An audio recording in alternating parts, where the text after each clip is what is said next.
आपल्या या आजच्या धकाधकीच्या जीवनामध्ये टेन्शन हा इतका परवलीचा शब्द झालेला आहे की अगदी लहान मुलापासून वृद्धांपर्यंत प्रत्येकाला कसलं ना कसलं तरी टेन्शन येत असतं, डिप्रेशन येत असतं.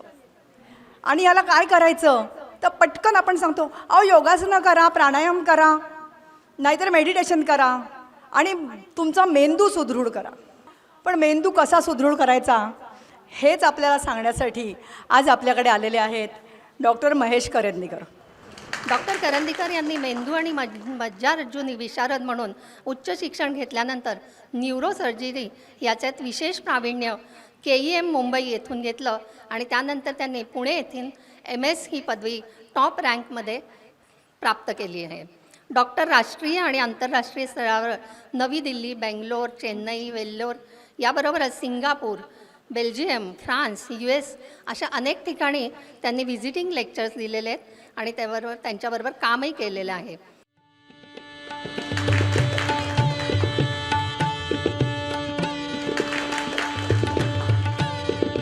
संस्कार भारती नाशिकचे अध्यक्ष, सचिव, इतर कार्यकारिणी सदस्य आणि बंधू भगिनींनो, चला जगूया आनंदी जीवन हा एक खूप छान कार्यक्रम संस्कार भारतीने जो आयोजित केला आहे त्याच्याबद्दल त्यांचं अभिनंदन आणि आभार. बऱ्याच वेळा मी बोलायला उभा राहिलो की लोकांची अपेक्षा असते ब्रेन ट्यूमरबद्दल बोलावं, मेंदूतल्या रक्तस्रावाबद्दल बोलावं, स्पॉन्डिलोसिसबद्दल बोलावं, स्लिप डिस्कबद्दल बोलावं. पण प्राचीताई जेव्हा माझ्याकडे पहिल्यांदाच आल्या तेव्हा त्या म्हणल्या की यावेळी पॉझिटिव्ह असं आपल्याला काय ठेवता येईल, हे आजार होणारच नाहीत हा कसा विचार करता येईल, किंवा आपला जो नॉर्मल असलेला मेंदू आहे तो जास्त दिवस नॉर्मल कसा ठेवता येईल आणि आणखीन सुदृढ सक्षम कसा करता येईल. खूप चांगलं प्रपोजल होतं. त्याच्यामुळे मी म्हटलं की तुम्हीच विषय निवडा आणि त्याच्यामध्ये लाईफस्टाईल आणि बाकी बऱ्याच गोष्टींचा त्यांनी इन्कॉर्पोरेट करून हा विषय खूप चांगला आणि सध्याच्या काळामध्ये अतिशय आवश्यक असा हा विषय मला वाटतो. कारण आमच्याकडे खूप पेशंट्स येतात, त्यांच्याशी इंटरॅक्शन करताना असं जाणवतं की जशी प्रगती होती आहे, विज्ञानात प्रगती होती आहे, सगळीकडे सुबत्ता वाढती आहे, आज लोकांकडे 4 पैसे आहेत, आर्थिक स्थिती चांगली आहे, पण दुर्दैवाने सुख, समाधान, शांती सगळ्यांची हरवली आहे. आणखीन एक इंटरेस्टिंग फॅक्ट, मी आत्ता आम्ही कॉफी घेत होतो तेव्हा चर्चेला विषय निघाला की बऱ्याचदा आपण असमाधानी आहोत हे झाकायचा प्रयत्न केला जातोय कुठेतरी, आणि आपण खूप सुखी असल्याचं प्रोजेक्ट करण्यामध्ये लोकांना मोठेपणा वाटतोय किंवा ते प्रोजेक्ट होतंय. सगळी जी फेसबुकसारखी मीडियम आहेत त्याच्यावरून की मी किती सुखी, समाधानी आणि आनंदी आहे, खोटं, खरात आतमध्ये दुःख असताना. तर आजार जर झाकला किंवा डॉक्टरपासून लपवल्या काही गोष्टी तर त्याच्यावर सोल्युशन कसं मिळेल. म्हणजे पहिल्यांदा तुम्हाला स्वतःला यू शुड नो की तुम्हाला सुख, समाधान, शांती आहे की नाही, आणि ते जर नसेल तर का नाही. आता ऑब्जेक्टिव्हली युनायटेड नेशन्सची दरवर्षी एक हॅपीनेस इंडेक्स प्रत्येक राष्ट्राची प्रकाशित होते. म्हणजे ते मोठा सर्व्हे करून खूप क्वेश्चनर त्यांचं असतं आणि अनेक क्रायटेरियावर बेस्ड सगळ्यात सुखी, समाधानी, आनंदी प्रजा कुठल्या देशात आहे असे ते देशांचे नंबर लावतात. तर आत्ता 2022चं जे रँकिंग आहे त्याच्यामध्ये भारताचा नंबर 136वा आहे 146 देशांच्या अभ्यासानंतर. म्हणजे 146 पैकी आपला नंबर 136वा आहे. आणि भारताचा नंबर, आपला देश, आपली संस्कृती, आज आपण संस्कार भारतीच्या व्यासपीठावरून बोलतोय, आपली संस्कारक्षम पिढी ही जर सुखी, समाधानी, आनंदी नसेल, आपण विश्वगुरू स्वतःला करण्याचा आता संकल्प केलेला आहे आणि सर्वे भवन्तु सुखिनः सर्वे सन्तु निरामयाः हे आपण जगाला शिकवणार, तर आपणच सुखी, समाधानी नसेल तर हे कसं प्रॅक्टिकल होईल. मग याला काय आपल्याला करता येईल याचा आपण सिरियसली जर विचार केला तर निश्चितपणे चांगला मार्ग मला असं वाटतं निघू शकेल. गेल्या 30-40 वर्षाचा जर आपण अभ्यास केला, 30-40 वर्षाचं स्टॅटिस्टिक्स बघितलं तर त्याच्यामध्ये वैद्यकीय क्षेत्रामध्ये खूप चांगली प्रगती झाली आहे. वेगवेगळ्या डायग्नोस्टिक मोडॅलिटीज आल्या आहेत. पूर्वी आमच्या याच्या CT स्कॅन होते, MRI आला, पेट स्कॅन आला, फंक्शनल MRI आला, अशी खूप चांगली प्रगती झाली आहे. ट्रीटमेंट मॉडॅलिटीज पण वाढल्या आहेत, कॉम्प्युटर गायडेड ब्रेन सर्जरी झाल्या आहेत, दुर्बिणीतून शस्त्रक्रिया होत आहेत. पण नाण्याची दुसरी बाजू आपल्याला असं सांगते की एकीकडे ही वैद्यकीय क्षेत्रातली प्रगती वाढती आहे आणि एकीकडे मृत्यूचं प्रमाण वाढतं आहे, एकीकडे मॉर्बिडिटीचं प्रमाण वाढतं आहे, डायबिटीसचं प्रमाण वाढतं आहे, हार्ट अटॅक्सचं प्रमाण वाढतं आहे, डिमेन्शियाचं प्रमाण वाढतं आहे. ह्याच्यातला ताळमेळ कसा आपण साधता येईल आपल्याला, किंवा ही जी प्रगती आहे ही खरंच मानवजातीच्या कल्याणाला उपयुक्त आहे का ही प्रगती उगीचच आहे. म्हणजे मॉर्बिडिटी आणि मॉर्टॅलिटी या दोन्ही गोष्टी जर वाढत गेल्या तर या प्रगतीला काही तसा अर्थ नाही. याला सोल्युशन काय?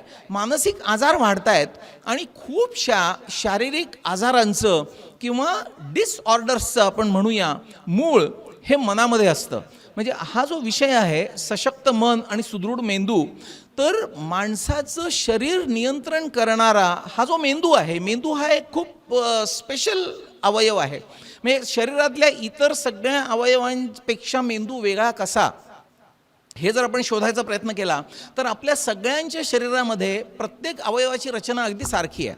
कानाची रचना सारखी आहे, त्याच्यामुळे एखादं गाणं लावलं तर आपल्याला सगळ्यांना तेच गाणं तेवढ्याच आवाजात त्याच तालासुरामध्ये ऐकू येतं. डोळ्याची रचना सगळ्यांची सारखी आहे, त्याच्यामुळे डोळ्यांनी जे दृश्य बघतो तेच सगळ्यांना दिसतं, त्याच रंगाची वस्तू दिसते, त्याच शेपची वस्तू दिसते. पण सगळ्यांच्या मेंदूची रचना मात्र अतिशय सारखी असून सुद्धा प्रत्येकाचा मेंदू वेगळा चालतो. म्हणूनच वेगवेगळ्या पर्सनॅलिटीज निर्माण होतात आणि वेगवेगळ्या प्रकारचे प्रॉब्लेम्स पण उद्भवतात. तर असा हा जो मेंदू आहे, हा मेंदू कसा नियंत्रित होतो आणि त्याचं काम कसं चालतं आणि बेसिकली ह्या मेंदूला गव्हर्न कोण करतं, तर मेंदूला गव्हर्न करणारं आहे हे आपलं मन आहे. आणि आपल्या ऋषीमुनींनी मनाचा खूप सखोल विचार केलेला आहे. आणि जर मन हेल्दी असेल तर मेंदूला सुदृढ करणं हे सहज शक्य आहे. आणि आता सायन्सनी सिद्ध केलेलं आहे की बऱ्याचशा आजाराचं मूळ हे मनातच आहे.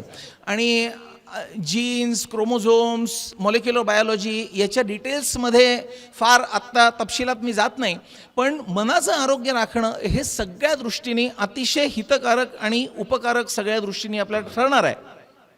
आता मग प्रॉब्लेम आहे कुठे? म्हणजे निसर्गाने तर आपल्याला खूप चांगलं मन, चांगला मेंदू, चांगलं शरीर देऊन देवाने आपल्याला जन्माला घातलेलं आहे. आणि आपण जर निसर्गाच्या पद्धतीने नैसर्गिक मार्गाने आपण जर आपलं जीवन जगलं तर अनेक वर्ष हे शरीर अतिशय उत्तम राहतं.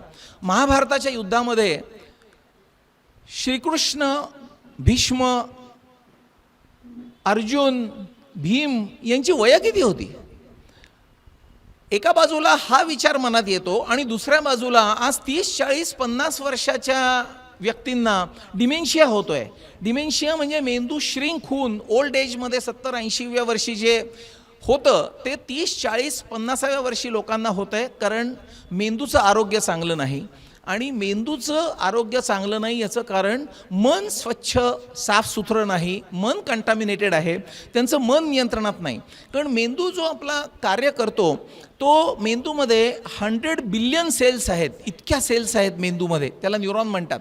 आणि एक न्यूरॉन दुसऱ्या न्यूरॉनला जोडलेला असतो आणि त्याचं पूर्ण कार्य हे ठराविक प्रकारच्या केमिकल्सवर चालतं.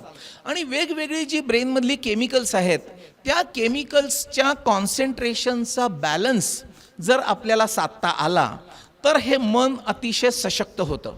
आणि हा बॅलन्स प्रत्येक वेळी आपल्या शारीरिक आणि मानसिक गरजांमुळे तो बदलत असतो. प्रत्येकाचे केमिकल्स वेगळी आहेत. म्हणजे आपण जेव्हा एखादा माणसावर चिडतो, रागावतो किंवा अस्वस्थ असतो तेव्हा नॉरॲड्रिनालिन नावाचं जे केमिकल आहे मेंदूमधलं ते प्रचंड वाढतं. त्याचं काम काय आहे की आपल्या शरीराला लढायला तयार करणं. याच्या उलट आपण जेव्हा शांत असतो त्याच्यावेळी सिरोटोनिन नावाचं केमिकल ब्रेनमध्ये वाढलेलं असतं. आपण जेव्हा एखाद्याशी खऱ्या अर्थाने प्रेम भावनेने बोलतो, खऱ्या अर्थाने प्रेम भावनेने, तेव्हा आपल्या मेंदूमधलं प्रोलॅक्टिनचं प्रमाण वाढतं. प्रोलॅक्टिन हे मातेच्या दुधासाठी पण खूप आवश्यक अशा प्रकारचं केमिकल आहे. स्नेह जो जोडला जातो आई आणि मुलामध्ये त्याचं फाउंडेशन हे प्रोलॅक्टिननी होतं. व्हाझोप्रेसिन नावाचं केमिकल आहे, ते आपला एखाद्या व्यक्तीशी खूप छान दोस्ती जुळली, खूप वेवलेन मॅच झाली आपण म्हणतो, की अशा वेळी आपण त्याच्याशी ज्या गप्पा मारतो त्यावेळी व्हाझोप्रेसिन आपल्या ब्रेनमध्ये जास्त कॉन्सन्ट्रेशननी तयार होतं. आपण एखादी गोष्ट जेव्हा एन्जॉय करतो त्यावेळी आपल्या ब्रेनमध्ये डोपामिन पाझरत असतं. ह्या सगळ्याचा सांगण्याचा महत्त्वाचा मुद्दा असा आहे की जेव्हा ह्याचा बॅलन्स डिस्टर्ब होतो आणि आपण चुकीचं वागतो त्यावेळी ह्याच्या डेफिशियन्सीज तयार होतात आणि डोपामिन कमी झालं की पार्किन्सन्सचा आजार होतो, इतर केमिकल्स तयार झाली की ब्रेन श्रिंक व्हायला लागतो, डिमेन्शिया होतो, तो माणूस गोंधळतो, त्याला वेगवेगळे भास व्हायला लागतात आणि मग मेडिकल ट्रीटमेंट दिली जाते. पण फंडामेंटली या केमिकल्सचा बॅलन्स व्यवस्थित राहावा याच्यासाठी आपण आनंदाने सुखासमाधानाने जगणं अपेक्षित आहे. आणि पूर्वीच्या काळी 1 किंवा 2 पिढ्या मागे जी जीवन पद्धती होती, जी जीवनशैली होती, ट्रान्सपरन्सी होती, लोक एकमेकांशी मोकळेपणी वागायचे, मनापासून वागायचे, म्हणजे दाखवायचं एक आणि मनात वेगळं, ह्या वृत्ती जेव्हा नव्हत्या त्यावेळी हा बॅलन्स अतिशय नैसर्गिक पद्धतीने मेंटेन व्हायचा. त्याच्यामुळे अनेक वर्ष आपले सगळे अवयव, शरीर, मन, बुद्धी हे सगळं सिंक्रोनियसली काम करायचं. आता हे पुन्हा गाडी आपली रुळावर आणण्यासाठी काय केलं पाहिजे, तर एकदम आपल्याला ड्रास्टिकली बदल करणं तर खूप कठीण जाईल. तर छोट्या छोट्या गोष्टी ज्या आहेत त्या छोट्या छोट्या गोष्टीतले आनंद आपण घ्यायला शिकलं पाहिजे. म्हणजे खूप वेळा असं होतं की अगदी साध्या सोप्या गोष्टींमधले आनंद आपण गमावतो आणि कुठल्या तरी मृगजळामागे आपण धावत असतो की ह्याच्यामध्ये आनंद मिळेल. म्हणजे खूप वेळा आम्हाला पेशंट सांगतात की आम्ही इतके बिझी आहोत की आम्हाला जेवायला झोपायला वेळ नाही, घरामध्ये इतर बायका मुलांशी बोलायला तर वेळच नाही, इतके बिझी आहोत. आणि ह्या बिझी असण्याचा त्यांना खूप अभिमान वाटतो की मी इतका बिझी आहे की मला कशालाच वेळ नाही. हा बिझी कशासाठी आहे? त्याला जर कोणी सांगितलं की फुकट काम कर तर तो इतका बिझी राहील का, हा स्वतःच्या मनाला प्रश्न विचारायचा आहे. म्हणजे कुठेतरी तो खूप जास्त पैसे मिळवण्याचा प्रयत्न करतो, त्याच्यामध्ये तो खूप बिझी राहतो जास्त. आणि याचं कारण त्याला असं वाटत असतं की आपल्याकडे खूप पैसे आले म्हणजे मग आपल्याला खूप मोठं घर घेता येईल, खूप मोठी कार घेता येईल, 2-4 फार्म हाऊसेस घेता येईल आणि मग आपल्याला सुख मिळेल. म्हणजे पैसा कशासाठी आहे? एखादी गोष्ट घेण्यासाठी की जी गोष्ट आपल्याला सुख देईल. पण त्याच्यासाठी आपण त्याग कसला करतोय की जे समोर तुमच्या आजूबाजूला सुख पसरलेलं आहे त्याचा तुम्ही त्याग करताय. तुमच्या मुलाबाळांशी तुम्हाला कम्युनिकेट करायला वेळ नाही, तुमच्या प्रेमाची माणसं आहेत त्यांना तुम्हाला वेळ नाही आणि ह्याच्यामध्ये तुम्हाला अभिमान वाटतोय. आपल्यापैकी काही जणांनी ब्रॉनी वेअर म्हणून ऑथरचं the top 5 regrets of the dying म्हणून पुस्तक वाचलं असेल. वाचलंय कोणी तुमच्यापैकी? ब्रॉनी वेअर ही रॉयल मेलबर्न हॉस्पिटलमध्ये एक नर्स होती, रिहॅबिलिटेशन नर्स. म्हणजे अगदी टर्मिनल केसेसमध्ये जेव्हा कॅन्सरचे पेशंट्स आहेत किंवा डिमेन्शियाचे पेशंट्स आहेत, असे पेशंट्स टर्मिनल केअरला जेव्हा हॉस्पिटलाइज होतात त्यांच्या नर्सिंगची ती हेड होती. आणि तिला असं वाटलं की हजारो पेशंट्स जे तिच्या हाताखालून गेले टर्मिनल त्यांच्या शेवटच्या 5 वर्षामध्ये, ते सगळे खूप चांगल्या क्लासचे होते, कारण तिथे रिहॅबिलिटेशन केअर खूप महाग आहे, त्याच्यामुळे सगळे सधन क्लासचे पेशंट्स होते. तर तिने प्रत्येकाला बोलताना गप्पा मारताना हे जाणून घ्यायचा प्रयत्न केला की आपण जसं एखाद्या चित्रकाराला सांगतो की हे चित्र तू काढलंयस, हे चित्र खूप छान आहे, पण तुला जर आणखीन ह्याच्यापेक्षा चांगलं चित्र काढायची एक संधी देवाने दिली तर तू ह्याच्यात काय बदल करशील? मग तो सांगेल की लालऐवजी इथे पिवळा रंग घालीन किंवा असं काहीतरी. तसं ब्रॉनी वेअरने सगळ्यांचे इंटरव्ह्यू घेतले आणि विचारलं की हे जे तुम्ही आयुष्य जगलात, आता तर कॅन्सर झालेला आहे, आता थोडंच तुमचं आयुष्य आहे, पुढच्या जन्मी देवाने जर तुम्हाला विचारलं की ह्या आयुष्यात या जन्मात काय राहून गेलं ते मला पुढच्या जन्मात आधी करायचं आहे, तर त्या गोष्टी सांगा आणि ती लिहून घ्यायची. आणि असं हजारो पेशंट्सचे तिने इंटरव्ह्यू घेऊन तिच्या एक आश्चर्यकारक गोष्ट लक्षात आली की या हजारो उत्तरांमध्ये 5 गोष्टी कॉमन होत्या आणि त्या 5 गोष्टींवर तिने पुस्तक लिहिलं आहे, top 5 regrets of the dying. या 5 गोष्टींमध्ये एकही गोष्ट अशी नव्हती की मला आणखी पैसे मिळायला पाहिजे होते, मला आणखी business growth, promotion, higher targets, higher achievement, higher position, असं काहीच नव्हतं. तर या 5 गोष्टी होत्या की मी माझ्या प्रेमाच्या कुटुंबियांच्या माणसांबरोबर पुरेसा वेळ घालवू शकलो नाही. आणि आज माझ्यावर अशी वेळ आली की आता ती वेळ निघून गेली आहे. आता गेलेले दिवस मला पुन्हा येणार नाहीत. त्याच्यामुळे पुढचा जन्म जर मला मिळाला तर मला प्रेमाच्या माणसांबरोबर वेळ घालवण्याची संधी मिळायला पाहिजे. दुसरी गोष्ट अशी सांगितली की या जन्मामध्ये मला खूप खूप अनेक गोष्टींच्या काळजीतच माझा जन्म गेला. म्हणजे आधी शिक्षणाची काळजी, नंतर लग्न झाल्यावर कुटुंब चालवण्याची काळजी, आर्थिक जबाबदाऱ्यांची काळजी, मग मुलं बाळं झाल्यानंतर मुलाबाळांच्या लग्नांची काळजी, आणि मग त्यांची लग्न होऊन गेल्यानंतर स्वतःच्या प्रकृतीची काळजी. त्याच्यामुळे ही काळजी करण्यामध्ये माझं जे आयुष्य वाया गेलं आहे ते आपल्याला कुठेतरी टाळता आलं तर बरं होईल. आणखीन तिसरी गोष्ट त्यांनी सांगितली की मला खूप छंद होते, पण कुठलाच छंद मी जोपासू शकलो नाही कारण मला वेळच मिळाला नाही. तर पुढच्या जन्मात छंदांना मी प्रायोरिटी देईन, ती आयुष्याच्या शेवटी ठेवणार नाही, कारण तो आयुष्याचा शेवट कधी येईल हे तुम्हालाही माहिती नाही आणि मलाही माहिती नाही.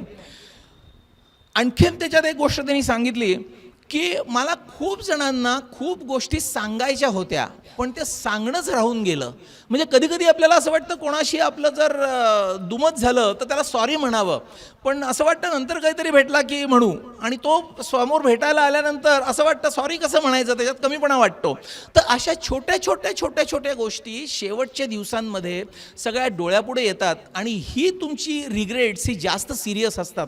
ह्याच्यातून एक गोष्ट लक्षात घ्यायला पाहिजे की ह्याच्याने आपण आपलं मन दूषित करून घेत असतो, आणि हे सतत ओझं मनावर बाळगत आपण जेव्हा आयुष्य जगतो तेव्हा ते मन मग हेल्दी कसं राहील आणि ब्रेनमधली केमिकल्स हेल्दी कशी राहतील ह्याचा सिरियसली विचार करण्याची गरज आहे. आणि मी म्हटलं तसं की आजूबाजूचे जे छोटे आनंद आहेत ते आपण मिस करतो, जे पूर्वीचे लोक मिस करत नव्हते. अगदी साधी गोष्ट, आता नाशिकमध्ये तरी खूप छान वातावरण वाटतं. म्हणजे सकाळच्या वेळी आपण जर फिरायला गेलो गोल्फ ग्राउंडवर, कृषीनगरच्या ट्रॅकवर, इंदिरानगरच्या ट्रॅकवर, तर खूप लोक फिरायला जाताना दिसतात. किती छान आनंददायी वातावरण असतं. म्हणजे अगदी सूर्योदयाच्या वेळी साधा सूर्योदय बघितला तरी आपल्याला किती आनंद त्याच्यातून मिळू शकतो. पक्ष्यांचा आवाज येतो, पक्ष्यांना कळतं की आता नवीन दिवस सुरू झाला आहे, आपण उडू, दाणा पाणी बघूया. तर ह्याच्याशी आपण एकरूप जर झालो, तादात्म्य पावायचा प्रयत्न केला तर तो आनंद हा आपल्यासाठी खूप मोठा आनंद नंतर ठरतो. हे आपल्याला त्यावेळी जाणवत नाही. आजूबाजूला छान झाडी असते, थंडीच्या दिवसात धुकं असतं, पण दुर्दैवाने काय होतं की आपलं माइंड हे रिसेप्टिव्ह नसतं हा आनंद घ्यायला. म्हणजे कोणीतरी सगळं देतंय पण आपण ते घेत नाही. म्हणजे बारकाईने जर तुम्ही बघितलं तर खूप जण ग्राउंडवर आल्यानंतर मोबाईलवर बोलत असतात, मनातच कपाळाला आठ्या घालून काहीतरी विचार करत असतात. म्हणजे जर आपण पीसफुली ऑब्झर्व केलं लोकांचे चेहरे आणि हे की तुम्ही आलात कुठे, करताय काय, आजूबाजूला आनंद ओसंडून वाहतोय आणि तुम्ही तुमच्या दुःखातच आहात, मग घरी बसलं तरी ती दुःख तुमच्याबरोबर होतीच. तर इथे येताना तुम्ही त्या दुःखापासून दूर जाऊन आनंद उपभोगणार की नाही उपभोगणार. आता यांनी सांगितलं योग गेली 30 वर्ष त्या करता आहेत आणि त्याचे अनुभव माझ्याशी शेअर करत होत्या. योग आणि प्राणायाम हे सुद्धा खूप खूप आनंद जोपासायचे मार्ग आहेत. खूप मोठा तो विषय आहे. मी प्राचीताईंना सुरुवातीलाच म्हटलं की हा विषय हा 1 तासात मांडता येण्यासारखा नाहीच आहे. तर मी थोडक्यात मुद्दे मांडीन, कारण 1 तास हा युजली अटेन्शन स्पॅन असतो सगळ्यांचा, आणि नंतर आपण क्वेश्चन आन्सर्स ओपन ठेवू. क्वेश्चन आन्सर्स ज्याला जी पाहिजे असतील ती विचारेल. तर योग आणि प्राणायाम हा पण खूप मोठा विषय आहे. हसण्याचं महत्त्व हे विसरून चालणार नाही. जी माणसं हसतमुख असतात किंवा ज्यांना पटकन छोट्या गोष्टींमधला आनंद एन्जॉय करता येतो, त्या माणसांना हेल्दी माइंड, हेल्दी बॉडी आणि हेल्दी रिलेशनशिप ठेवणं हे सहज शक्य होतं. आज हास्य क्लब्स फॉर्म करावे लागत आहेत, पण नॅचरली हसू जर येणार नसेल तर हास्य क्लबात तरी जा, असं सांगण्याची मला म्हणजे आता वेळ आली आहे. ॲक्च्युली तर तुमचे नॅचरलच रिलेशनशिप्स, हसत खेळत गप्पा गोष्टी असं लाईफ पाहिजे, पण ते नसेल तर हास्य क्लब जॉईन करणं हा सुद्धा एक खूप चांगला मार्ग आहे. पुन्हा सांगतो, जो छंद असेल तो जोपासा. कोणाला चित्र काढायला आवडेल, कोणाला गाणी म्हणायला आवडेल. अगदी खूप मोठं संगीतकार व्हायची गरज नाही आहे. अगदी आंघोळ करताना जरी गाणं गुणगुणलं तरी त्याच्यामध्ये किती सुंदर आनंद आहे. आणि त्यावेळी आपलं जे माइंड आहे त्याचा फोकस एंटायरली बदलतो. म्हणजे त्याच्या मी आता तपशिलात जात नाही, पण आपल्या मेंदूचे 2 भाग आहेत, उजवा आणि डावा. मेंदूचा डावा भाग हा इंटेलेक्च्युअल ॲक्टिव्हिटीशी निगडीत आहे, आणि मेंदूचा जो उजवा भाग आहे तो कला, पेंटिंग, इमोशन्स ह्या सगळ्या गोष्टींशी निगडीत आहे. मेजॉरिटी ऑफ द टाइम्स काय होतं, डिसीजची सुरुवात होते जेव्हा एकच भाग जास्त काम करतो आणि दुसऱ्या भागाचं काम करायला आपल्याला वेळच नसतो. मगाशी मी म्हटलं तसं आम्ही इतके मोठे आहोत, इतके बिझी आहोत की आम्हाला वेळच नाही. मग एकच भाग वापरा आणि मग इम्बॅलन्स झाला, केमिकल्समध्ये गोंधळ झाला की मग तुम्हाला वेगवेगळ्या प्रकारचे आजार होतात. बऱ्याच वेळा आपल्या इमोशन्स ज्या आहेत त्या मनातल्या मनात राहतात, त्या एक्सप्रेस होत नाही. त्यांनी आता मॉडर्न सायकोलॉजीमध्ये कन्सेप्ट आहे इमोशनल कॉन्स्टिपेशन. कॉन्स्टिपेशन जसं पोटाचं होतं तसं भावनांचं कॉन्स्टिपेशन, आणि त्यांनी अनेक प्रकारचे आजार, वेगवेगळे सायकियाट्रिक इलनेसेस होतात. त्याच्यामुळे मन मोकळं करा. हल्लीची दुर्दैवी लाईफस्टाईल अशी आहे की कोणी कोणाशी फार बोलत नाही. पूर्वी जसं एकमेकांकडे सहज मित्र म्हणून जायचे, तरी हल्ली कोणी कोणाकडे आलं तर म्हणतात काय म्हणतोस, काय पाहिजे, म्हणजे कुठल्या कामासाठी आलायस. सहज कोणी कोणाकडे जायला पुन्हा वेळच नाही आहे. आणि मगाशी मी म्हटलं तसं आपल्याला वेळ नाही आहे हे दाखवण्यामध्ये आणखीन मोठेपणा वाटतोय. त्यांनी स्वतःचं किती नुकसान आपण करून घेतोय हे आज आपण लक्षात घ्यायची गरज आहे. आपल्याला बऱ्याच वेळा आपण जेव्हा इंटरॅक्ट करतो अनेक लोकांशी तेव्हा मनाविरुद्ध गोष्टी घडतात. त्याचा ब्रेनच्या केमिकल्सवर परिणाम होतो आणि वेगवेगळ्या प्रकारचं मनाची दूषितीकरण होतं. आता हे मन प्युरिफाय कधी होईल, ह्याच्यातल्या जर नको ते गाळ समजा जमत गेला तर तो गाळ आपल्याला कधीतरी स्वच्छ करायला पाहिजे की नाही. तर गाळ स्वच्छ करण्याच्या अनेक मार्ग आपल्या संत वाङ्मयामध्ये सांगितलेले आहेत. भक्ती असेल, उपासना असेल, कर्मयोग असेल, योग असेल, ज्ञानयोग असेल, पण त्याच्यातलं काहीतरी करण्याची सुरुवात जितके लवकरात लवकर आपण करू शकू तितकं ब्रेनचं हेल्थ आपली चांगली राहील आणि सुदृढ मेंदू होईल. आज मला हॉलमध्ये खूप यंगस्टर्स पण दिसत आहेत. मला आनंद होतोय की त्या लोकांनासुद्धा गरज वाटली ह्या टॉकला यायची. खूप वेळा काय होतं की लोकांची अशी कल्पना असते की हे सगळं रिटायर्ड झाल्यावर करायचं असतं. संत वाङ्मय वाचणं, अध्यात्म करणं हे सगळं खूप उशिराची गोष्ट आहे. असा ज्या लोकांची धारणा आहे त्यांना एक मला प्रश्न विचारावासा वाटतो की समर्थ रामदास स्वामींचं वय काय होतं, ज्ञानेश्वरांचं वय काय होतं, ह्याचा आपण जर विचार केला तर खोलात जाऊन आपल्याला कळतं की ह्या सगळ्या गोष्टींची किती गरज अर्ली स्टेज ऑफ लाईफमध्ये आहे आणि ती नसते. म्हणून आपण आपलं मन सतत दूषित करून घेत असतो, कंटामिनेट करून घेत असतो आणि ते स्वच्छ करायला वेळच नाही. आता दसरा संपला, दिवाळी येणार आहे, पण दिवाळी आली की काय करतो, घरातली सगळी जाळी काढतो, कपाटं सगळी आवरतो, रद्दी काढून टाकतो. मनातली रद्दी कधी काढणार, मनाचं कपाट कधी स्वच्छ करणार, हा कोणाला विचारच नाही आहे. पुन्हा शो ऑफ की आपण घर छान केलं, पेंट केलं, म्हणजे लोकांना वाटायला रे वा दिवाळी आली, सगळं इल्युमिनेट करायचं माळा वगैरे लावून. पण इंटरनल क्लिनिंगबद्दल काय, तर आतली शुद्धता ही खूप आवश्यक आहे. आणि ही शुद्धता एकदा दसरा आला, दिवाळी आला म्हणून करून चालणार नाही. ही रोजच शुद्धता करायची आहे. आणि आपल्या जुन्या पद्धतीमध्ये आपण ही रोज शुद्धता न चुकता नकळत करत होतो. आणि त्याच्यामुळे मी जे म्हटलं की रामायण महाभारतामध्ये जी 200 वर्ष 250 वर्ष वय होती त्या लोकांना 200 आणि 250व्या वर्षीपर्यंत काही होत नव्हतं. आणि ह्याच्यावर सायंटिफिक रिसर्चने सिद्ध केलेलं आहे की ती लाईफस्टाईल किती सुंदर होती. आणि मग आता आपण का ड्रिफ्ट झालो, आता चुकीचं आपण का करायला लागलो, ह्याच्यावर विचार करताना एक काही कवितेच्या ओळी मला आठवतात की पूर्वीचा काळ सो कॉल्ड प्रिमिटिव्ह ऑर्थोडॉक्स किंवा जुन्या विचाराचे असे म्हणतात, आणि आता नवीन जनरेशन मॉडर्न विचाराची अतिशय प्रगत अमेरिकनाइज्ड, म्हणजे वागणं चालणं कपडे सगळा पेहराव त्याच्यामध्ये त्यांना असं वाटतं की आपण खूप मॉडर्न झालो आहे. तर अशा हा जो मधला मोठा दरी आहे पूर्वीचा काळ आणि आत्ताचा काळ, त्याच्यामध्ये आपण कुठून कुठे आलो आहे याच्यावरच्या या काही ओळी आहेत.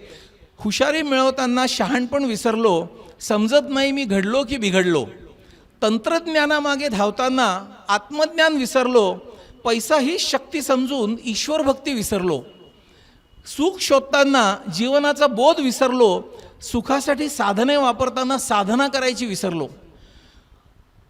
TV आल्यापासून बोलणं विसरलो, जाहिरातीच्या माऱ्यामुळे चांगलं निवडणं विसरलो, कॅल्क्युलेटर आल्यापासून बेरीज विसरलो, संगणकाच्या वापराने विचार करायलाच विसरलो, संकरित खाण्यामुळे पदार्थाची चव विसरलो, फास्ट फूडच्या जमान्यात तृप्तीचे ढेकर विसरलो, AC मध्ये बसून झाडाचा गारवा विसरलो, परफ्यूमच्या वापरामुळे फुलाचा सुगंधच विसरलो, मृगजळामागे धावताना कर्तव्यातला आनंद विसरलो, स्वतःमध्ये मग्न राहून दुसऱ्याचा विचारच विसरलो. आपण किती आत्ममग्न आहोत विचार करायला लावते ही कविता.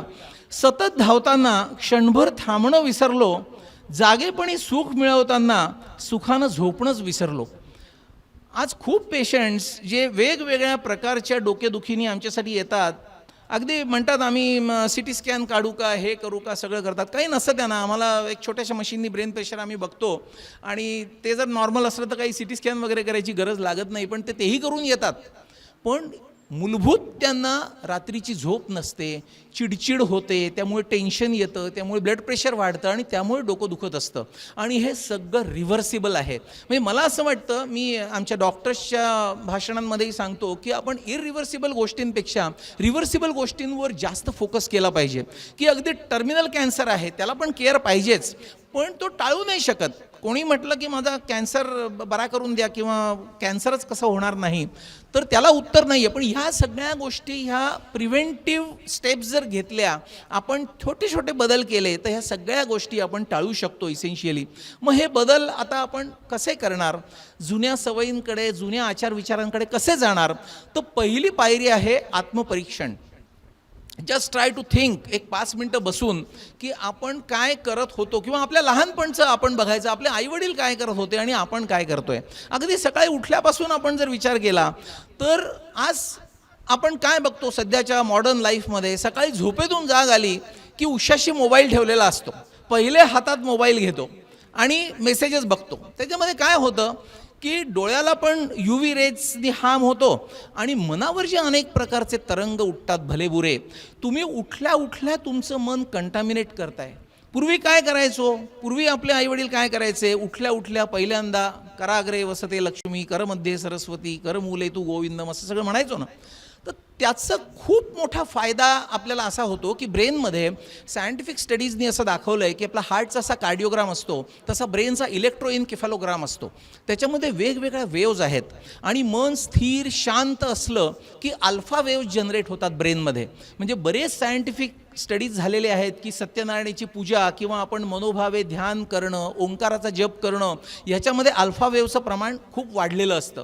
आणि आपण जेव्हा उठल्या उठल्या देवांचं नाव घेतो, कराग्रे वसते लक्ष्मी म्हणतो, त्यावेळी ब्रेनमध्ये उठल्या उठल्या अल्फा वेव्ह आपण तयार करतो. ब्रेनला सुदृढ करण्याचा सिम्पलेस्ट सगळ्यात पहिला मार्ग तो आहे उठल्यापासून.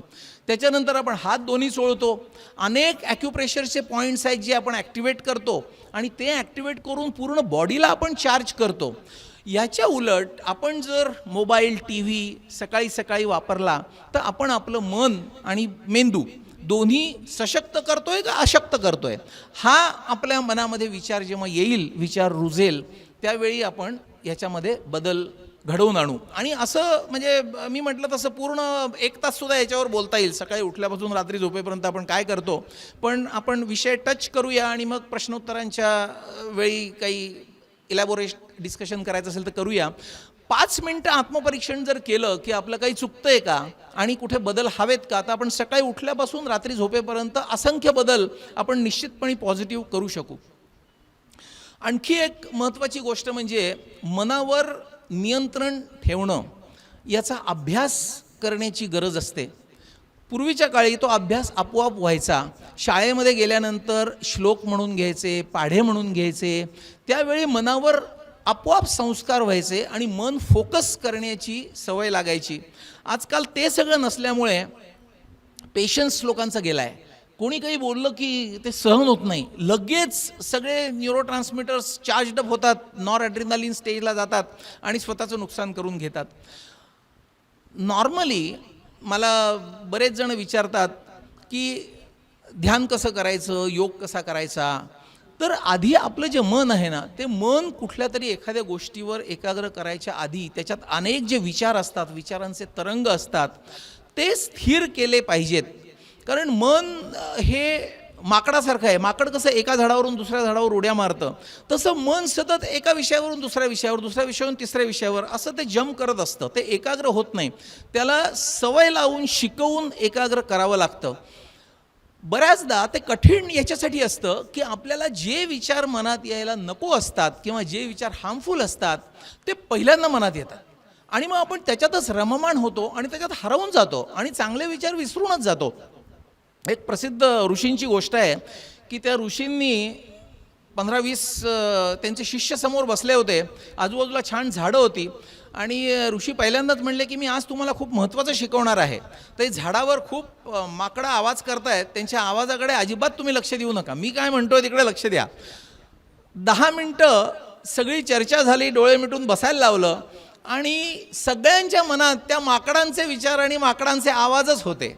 तर आपल्याला जे नको आहे तेच मनामध्ये येत राहतं. तर त्याला मेंटल प्रोग्रामिंग आणि मेंटल ट्रेनिंग करून आपल्याला नको असलेले विचार दूर करायचे आणि हवे असलेले विचार तिथे रुजवायचे. म्हणजे आपण जसं शेतकरी नांगरतात आणि मग नवीन पेरणी करतात, तसं चुकीचे विचार जे आहेत ते कट ऑफ करून टाकायचे, नांगरून टाकायचे आणि नवीन विचार पेरायचे. हे खूप सोपं नाही आहे. याच्यावर पुन्हा वेगवेगळी त्याची जी टेक्निक्स आहेत ते करण्याची, याच्यावरही पुष्कळ बोलता येईल. पण निदान याची गरज वाटली आणि मनापासून पटली की आपण सगळे या अभ्यासाला तरी लागू की आपलं माइंड कसं आपल्याला मॅनेज करता येईल, कसं कंट्रोल करता येईल. आणि चांगले विचार जर नसले ना रुजवायला, तुम्ही समजा शेत नांगरायला घेतलं आणि तुमच्याकडे बीज नसलं काही पेरायला, तर काय होईल? ती उजाड जमीन राहील, ते ओसाड माळरान होईल. तसं आपल्याला आजकाल एक खूप जणांचं ऐकतो एक फॅशन आहे की आय एम फिलिंग बोर्ड, मला फार कंटाळा आला.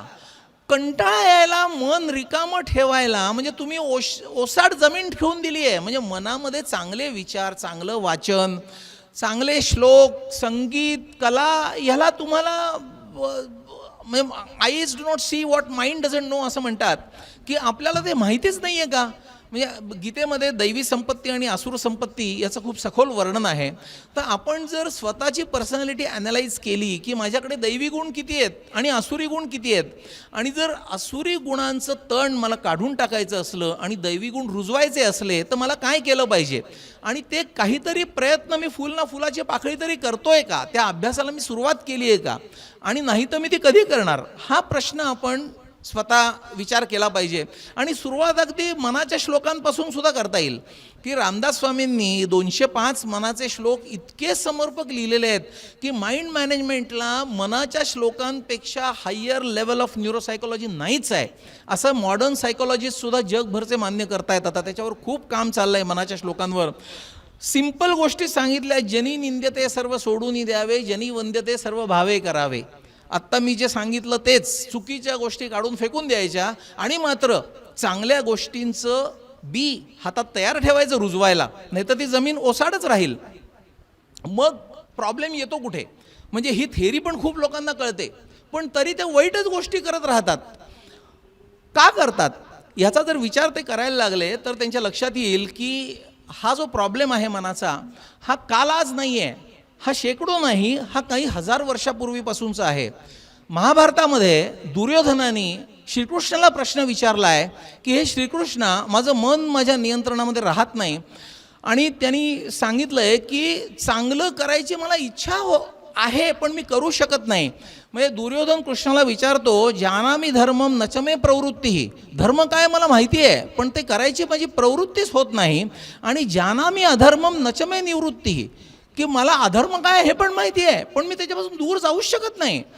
आणि पुढे दुर्योधन विचारतो, केनपि देवेन हृदय स्थितेन यथा नियुक्तोस्मी तथा करोमी, की माझ्या हृदयामध्ये असा तू कोण ठेवलायस माणूस आणून की जो मला चुकीचं करायला लावतो. आणि लोक दुर्योधनाला महाभारतात वाईट म्हणतात, माझं मन चांगलं आहे, मला धर्म माहिती आहे पण मी करू शकत नाही. तेव्हा श्रीकृष्णाने त्याला केलेला उपदेश आहे की श्रद्धा, भक्ती, उपासना ही तू करायला लाग, आणि ती तू सुरुवात केल्या केल्या तुला त्याचे रिझल्ट्स मिळायला लागतील. म्हणजे असं नाही आहे की जन्मोजन्मी होईल, खूप पुढचा टप्पा गाठायला जन्मोजन्मी लागेल, पण तुम्ही सुरुवात तर करा. आणि ती सुरुवात केल्यानंतर मग दुर्योधनाला रिअलाईज होतं आणि तो म्हणतो की त्वया ऋषिकेशा हृदयस्थितेनं यथा नियुक्तोस्मी तथा करोस्मी, म्हणजे आता मी हे ऋषिकेशा तुलाच माझ्या हृदयामध्ये ठेवलं आहे आणि तुला मी प्रत्येक गोष्ट विचारतो की ही करू का नको करू. तू जर म्हणलाच करू तर मी ती करतो आणि ती चांगलीच होते. तर हा आपण गोल सगळ्यांनी ठेवला पाहिजे की आपल्या सगळ्यांच्या हृदयामध्ये जो ऋषिकेश आहे, जो कृष्ण आहे, त्याचं आपण ऐकायला पाहिजे, त्याच्याकडे लक्ष द्यायला पाहिजे. पण आपण जर त्याचं लक्षच दिलं नाही तर आपण दुर्योधन होऊ, आणि आपण जर त्याच्याकडे लक्ष दिलं तर आपण अर्जुन होऊ. मगाशी मी म्हटलं तसं एकदा करूनही चालणार नाही, रोज याचा अभ्यास केला पाहिजे. कारण दिवसभर आपण वाईट गोष्टींना एक्सपोज्ड असतो, आपल्या मनाविरुद्ध गोष्टी घडतात, ब्रेनमधली केमिकल्स बदलतात. ती चांगली करायला, जसं एखादी कारची ग्लास असते की नाही समोरची, त्याच्यावर जर शिंतोडे उडले पावसा पाण्याचे तर ते लगेच स्वच्छ करावे लागतात. जर केलेच नाही की सगळा पावसाळा होऊन जाऊ दे तर एक स्टेज अशी येईल की ती सगळी गढूळ ग्लास होईल, आपल्याला पुढचं काही दिसणारच नाही गाडी चालवायला. तर रोजच्या रोज तुमचा आरसा तुम्ही जर स्वच्छ केला तर हा हृदयामधला जो ऋषिकेश आहे तो वाट बघतोय तुमची की मी केव्हा तुला मिठी मारू, पण आपणच त्याला अवॉइड करतोय. याच्यावर प्रत्येकाने इंट्रोस्पेक्शन करणं गरजेचं आहे. आणि हे करण्यासाठी मगाशी मी जे म्हटलं की लेफ्ट ब्रेन जो आहे, जो बुद्धी, निर्णय क्षमता, मॅनेजरियल स्किल्स ह्याच्याशी निगडीत आहे, त्याला थोडीशी विश्रांती देऊन आपण जो उजवा मेंदू आहे त्याचं काम केलं पाहिजे. उजव्या मेंदूचं काम काय आहे? क्रिएटिव्हिटी आहे, पेंटिंग आहे, आतला प्रवास जो आहे, आपण विचार जे करतो, मंथन जे करतो विचाराचं, ते उजव्या मेंदूमध्ये काम होतं. आपण काहीतरी चांगलं रोज जर वाचलं तर आपल्या मनावर चांगले संस्कार होतात. आपण जे वाचतो ते आपण जर इतरांना शिकवलं, कोणी असेल, लहान मूल असेल, आपला मित्र असेल, 4 गोष्टी शिकवल्या तर ते शिकवताना पण आपण वेगळ्या प्रकारे शिकत असतो आणि त्याच्यातून जो आनंद मिळतो तो खूप स्पेशल असतो. म्हणून रामदास स्वामींनी तर म्हटलंय, दिसा माझी काहीतरी लिहित जावे, प्रसंगी अखंडित वाचित जावे. लिहा आणि वाचा. ते इथे थांबले नाही आहेत, ते म्हणताय जे जे आपण असे ठावे ते ते इतराशी शिकवावे, शहाणे करूनी सोडावे सकळ जन. किती मोठं काम आहे. म्हणजे याच्यामध्ये लोकसेवा पण आहे आणि नुसती लोकसेवा नाही, याच्यामध्ये तुमचा मेंदू पण सुदृढ होतोय, तुमचं मन पण सशक्त होत आहे. तर काहीतरी आपण जर लिहिलंच नाही, आपलं जे लिहिण्याचं ब्रेनमधलं केंद्र आहे किंवा लिहिण्याचं जे सर्किट आहे, मी थोडा आवाज मोठा करतो म्हणजे कंटिन्युटी होईल, तर त्याच्यामध्ये बरेच न्यूरोनल लूप्स इन्वॉल्ड आहेत. आणि हे जे न्यूरोनल लूप्स आहेत हे खूप वेळा डिस्यूज ॲट्रोफीमध्ये जातात. म्हणजे डिस्यूज म्हणजे एखाद्या भागाचा जर उपयोग नाही केला, समजा एखादा हात फ्रॅक्चरमध्ये असला माणसाच्या, तर प्लास्टर लावतात की नाही त्याला 2-3 महिने, आणि मग प्लास्टर काढून टाकल्यावर तो हात छोटा होतो दुसऱ्यापेक्षा, म्हणजे लहान होतो, श्रिंक होतो, कारण त्याचा वापर नाही आहे, डिस्यूज आहे. तसं त्या न्यूरोनल सर्किट्सच्या डिस्यूजमुळे बऱ्याच प्रकारचे मेंदूचे आजार उद्भवतात. तर आपण आजकाल लिहायलाच विसरलो आहे. म्हणजे इतकं कॉम्प्युटर आणि माऊसनी झालं आहे सगळं की लिहिणं विसरलो आहे. मग लिहिण्याची जी ब्रेनमधली सर्किटरी आहे त्याचं काय आहे? त्याच्यामुळे तुम्ही दिसामाजी काहीतरी लिहित जावे, ही जी ओवी आहे ही खरोखर फॉलो केलीच पाहिजे. करण्याची गरज वाटली पाहिजे आणि त्याच्यासाठी वेळ पाहिजे. म्हणजे आजकालच्या जीवनामध्ये असं झालं आहे की प्रत्येकजण धावतोय आणि कशासाठी धावतोय हेच त्याला कळत नाही आहे. मग कुठेतरी मनामध्ये असुरक्षित भावना आहे की माझ्याकडे जे आहे ते पुरेसं नाही आहे, त्याच्यामुळे हे अपुरं मी पूर्णत्वाकडे कसं नेईन. म्हणजे फॉर एक्झाम्पल कुठलंही एक घर असलं तर माझी 4 घरं कशी होतील, मग 2 मुलं आहेत, मग 2 मुलांसाठी वेगळी 2 घरं, माझ्यासाठी 1 घरं, असं एंडलेस माणूस पळतो. म्हणजे ती एक प्रसिद्ध गोष्ट आहे की एका सुपर एक्सप्रेस हायवेवरून एक माणूस सुसाट वेगाने गाडी चालवत असतो आणि एक खाडकन दगड येऊन त्या गाडीवर आपटतो. म्हणून तो ती गाडी थांबवतो आणि गाडी साईडला घेतो, तर रस्त्याच्या कडेला एक ॲक्सिडेंट होऊन विव्हळत माणूस पडलेला असतो आणि त्याच्या जवळच्या लहान मुलांनी तो दगड मारलेला असतो त्या गाडीला. तर तो म्हणला की अरे मी हेल्प करतो, पेशंट घेऊन जातो हॉस्पिटलमध्ये, पण दगड का मारलास माझ्या गाडीला? तेव्हा तो म्हणतो की मी गेला अनेक गाड्यांना हात दाखवतोय, अंगातला शर्ट काढून दाखवतोय, पण कोणाला थांबायला वेळ नाही आहे. म्हणून शेवटी मी दगड मारला की आता तरी कोणीतरी थांबा आणि यांना घेऊन चला, मेडिकल एड द्या. तर आपण आपल्या आयुष्यामध्ये जर खूप धावतच राहिलो ना, आणखी मिळवलं, तर मग अचानक देव कधी कधी दगड मारतो आणि मग इतकी मोठी अद्दल घडते की तेव्हा उशीर झालेला असतो. त्याच्यामुळे देवाला दगड मारायची वेळ येऊ नये याच्यासाठी आज आपण विचार करून कॉशियसली आपलं आयुष्य जगण्याची खूप गरज आहे, पर्टिक्युलरली सध्याच्या सो कॉल्ड बिझी वर्किंग स्टाईलमध्ये.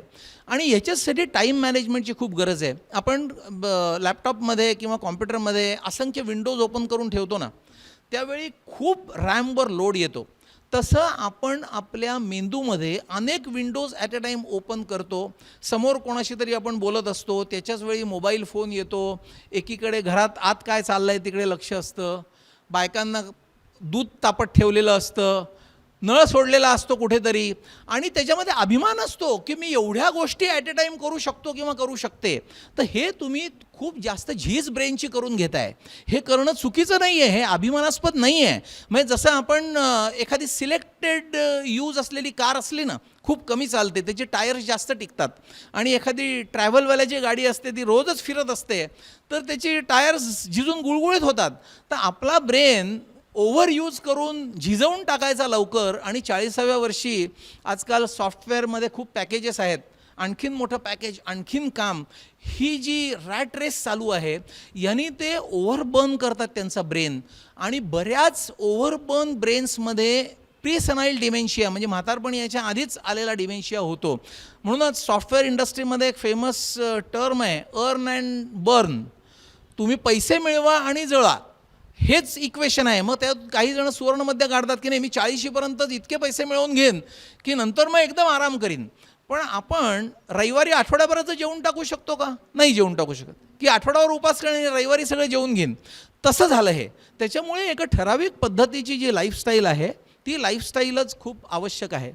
त्या लाईफस्टाईलमध्ये डे टू डे प्रॅक्टिसमध्ये मला असं वाटतं की आपण खूप वेळा आपलं मन जे आहे ते एक तर भूतकाळात असतं, नाहीतर भविष्यकाळात असतं.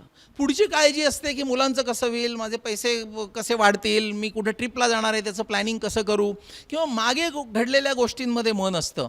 तर आपण सध्याचे जे व्हायटली इम्पॉर्टंट क्षण आहेत ते क्षण घालवून बसतो भूतकाळात आणि भविष्यकाळात सतत रममाण असताना.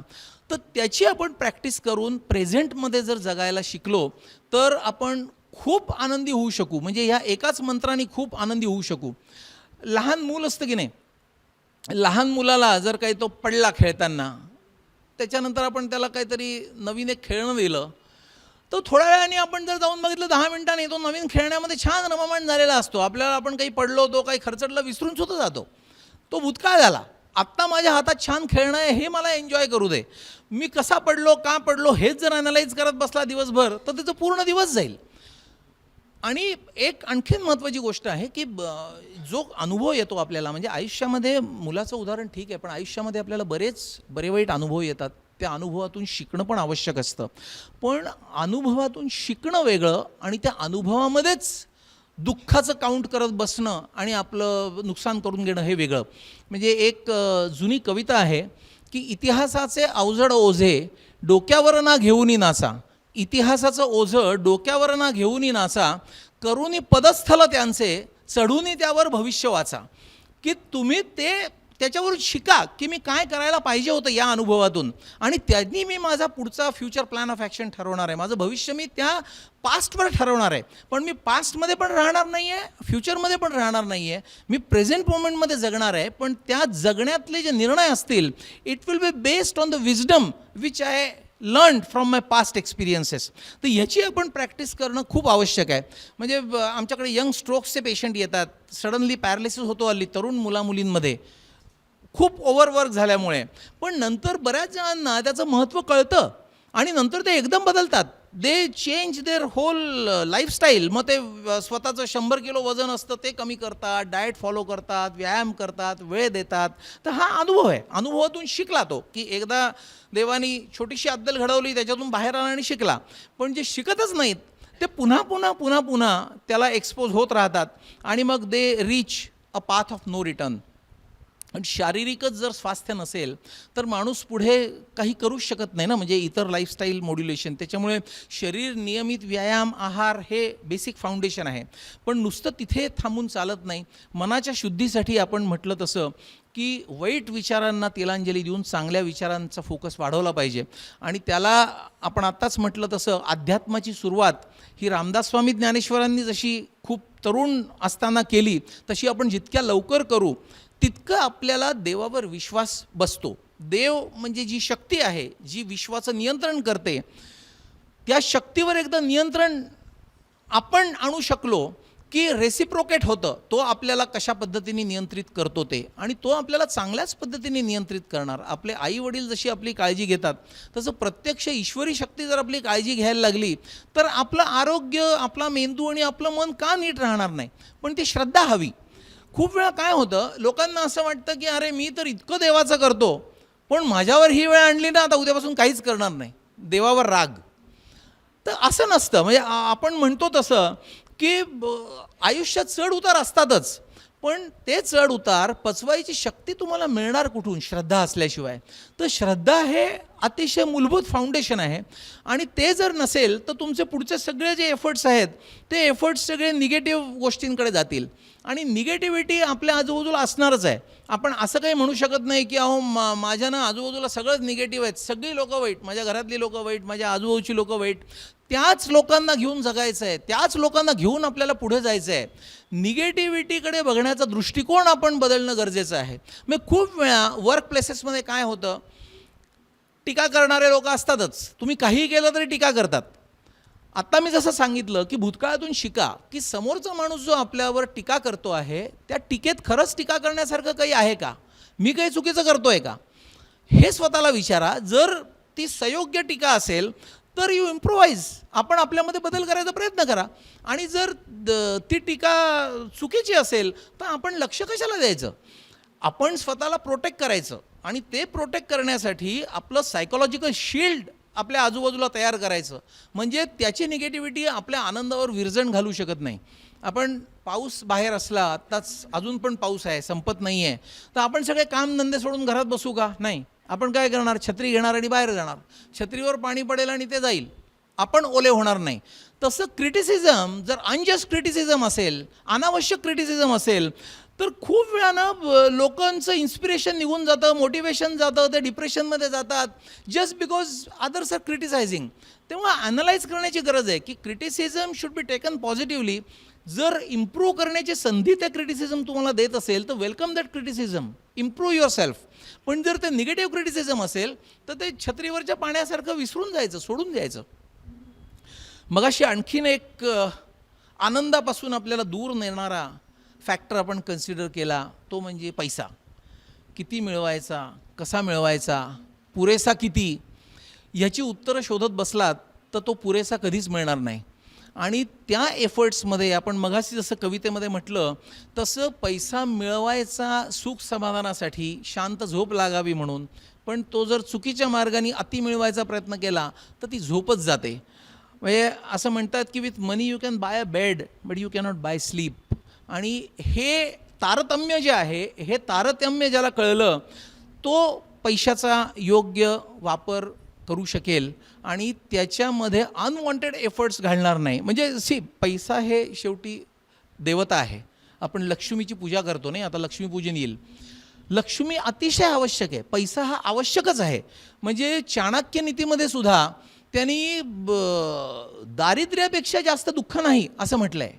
पैसा तर हवाच, माणसाला जर सेल्फ रिस्पेक्ट हवा असेल तर पुरेसा पैसा हवा, पण तो किती हवा, म्हणजे पैसा हे साधन आहे का पैसा हे साध्य आहे हे ठरवण्याची वेळ आहे. आपल्याला खायला प्यायला राहायला आजारपणांना पैसा हे आवश्यक साधन आहे, काही गोष्टी मिळवायच्या, काही आपल्या गरजा फुलफिल करायच्या, पण ते जेव्हा साध्य होत जातं तेव्हा ते अतिशय हार्मफुल होतं. म्हणजे आपण काहीही करून पैसा मिळवायचा असं जर म्हटलं तर आपल्याला दुःखाशिवाय काहीच उरत नाही. आणि आपण जेव्हा चांगल्या गोष्टी करतो तेव्हासुद्धा ते दुःख आपल्या सबकॉन्शियस माइंडमध्ये राहतं. आपण लक्ष्मीची प्रार्थना करतो आणि तन्नो लक्ष्मी प्रचोदयात म्हणतो, त्याच्या आधीचं जे सगळं आहे लक्ष्मीचं वर्णन की चांगली लक्ष्मी कुठली, वाईट लक्ष्मी कुठली, हे विसरून जातो आपण. ह्याच्यावर जर विचार केला थोडासा, पुन्हा जुनं ते सोनं, पूर्वी श्रीसूक्ताचं रोज पठण व्हायचं, आज ते पुन्हा करण्याची गरज आहे. नुसतं पठण नाही, त्याचा अर्थ समजण्याची गरज आहे. आणि अर्थ समजल्यानंतर तो जर इम्बाईब केला तर आपल्या पैसे मिळवण्याचे मार्ग अतिशय चांगले होतील. आणि लक्ष्मी ही पैशापेक्षा अनेक गोष्टी जास्त सांगणारा शब्द आहे. आपण जे श्री सुक्तामध्ये लक्ष्मीचं वर्णन आहे, तर लक्ष्मी म्हणजे समृद्धी, लक्ष्मी म्हणजे समाधान, लक्ष्मी म्हणजे ऐश्वर्य.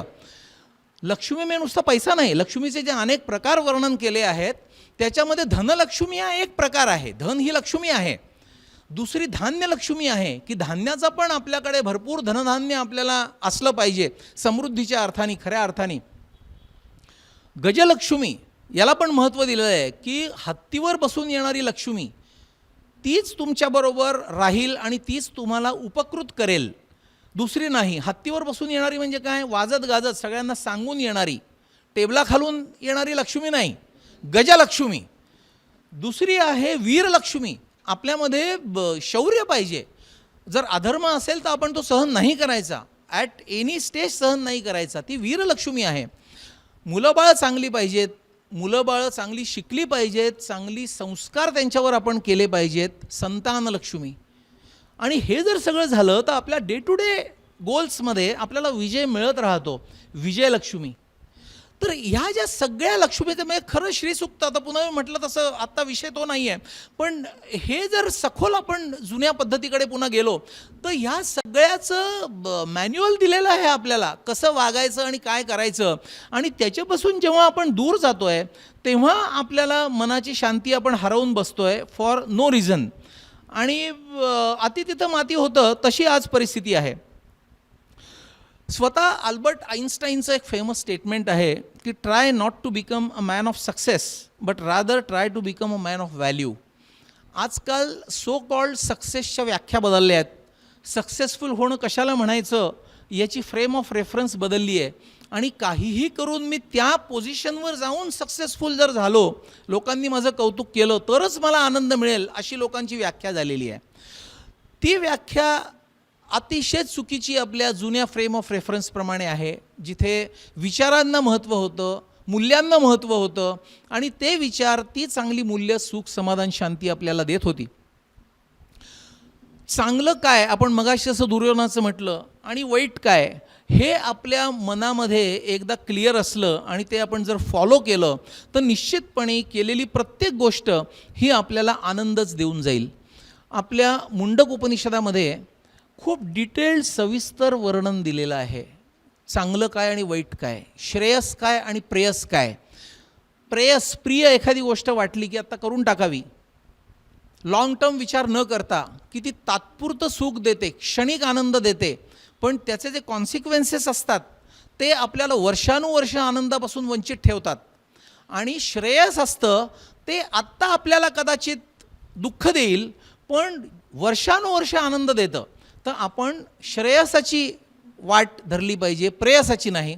पुन्हा मुंडक उपनिषदाचा हे सारच आहे, श्रेयस आणि प्रेयस. तो एक स्वतंत्र विषय बोलायचा होईल. आणखी एक आनंदापासून आपल्याला वंचित करणारी आणि ठेवणारी गोष्ट म्हणजे राग. ज्यांना पटकन राग येतो किंवा रागावर नियंत्रण नाही, ते आनंदापासून सारखेच वंचित असतात. आणि त्या रागामुळे जी ब्रेनमधली केमिकल्स बदलतात त्याच्यामुळे ते आणखीन चिडचिडे होतात, त्यांना आणखीन राग येतो, त्यांचा पेशन्स जातो आणि मग ते विशेष सायकल बनतं. आणि त्यांना हेच कळत नाही की आपलं चुकतंय काय, आपण तर इतकं सगळं करतो आहे आणि आपलं चुकतंय काय. अलेक्झांडर दी ग्रेट होता, जगज्जेता. त्यांनी एका ठिकाणी त्याला असं सांगण्यात आलं की अमक्या अमक्या ठिकाणी एक ऋषी आहे, त्यांचं रागावर नियंत्रण आहे. तर तो म्हणला मला फार पटकन राग येतो, तर त्या ऋषींना घेऊन या माझ्याकडे, मला जरा शिकलं पाहिजे रागावर कसं नियंत्रण मिळवायचं. तर त्याचे सैनिक जातात त्या ऋषींना घ्यायला. तर ऋषी म्हणतात मी नाही येणार, अलेक्झांडरला शिकायचं आहे, मी कशाला येऊ. तर ते सैनिक त्याला येऊन सांगतात की अलेक्झांडरनी माझ्याकडे यावं, ऋषी म्हणतात. ते म्हणतात अलेक्झांडरला असं म्हणला ऋषी, ऋषीला पकडून आणा. ते ऋषीला पकडून आणतात आणि मग अलेक्झांडर म्हणतो की बघ मी पकडून आणलं की नाही, आता मला शिकव कसं रागावर नियंत्रण मिळवायचं ते. तो म्हणला नाही शिकवणार. तर म्हणलं मग मी तुझं मुंडकं उडवून टाकीन रागेटच. तेव्हा त्यांनी सांगितलं की तू काय माझं मुंडकं उडवशील, तू तर माझ्या दासाचा दास आहेस. तेव्हा अलेक्झांडर म्हणला कसा, मी तर जगज्जेता आहे, मी कोणाचाच दास नाही. तेव्हा त्यांनी सांगितलं आहे की राग हा माझ्या नियंत्रणात आहे, राग हा माझा दास आहे आणि त्या रागाचा तू दास आहेस जगज्जेता असला तरी, त्याच्यामुळे तू काय माझं मुंडकं उडवणार. तर ह्या ज्या गोष्टी आहेत ह्या गोष्टी खूप महत्त्वाच्या आहेत.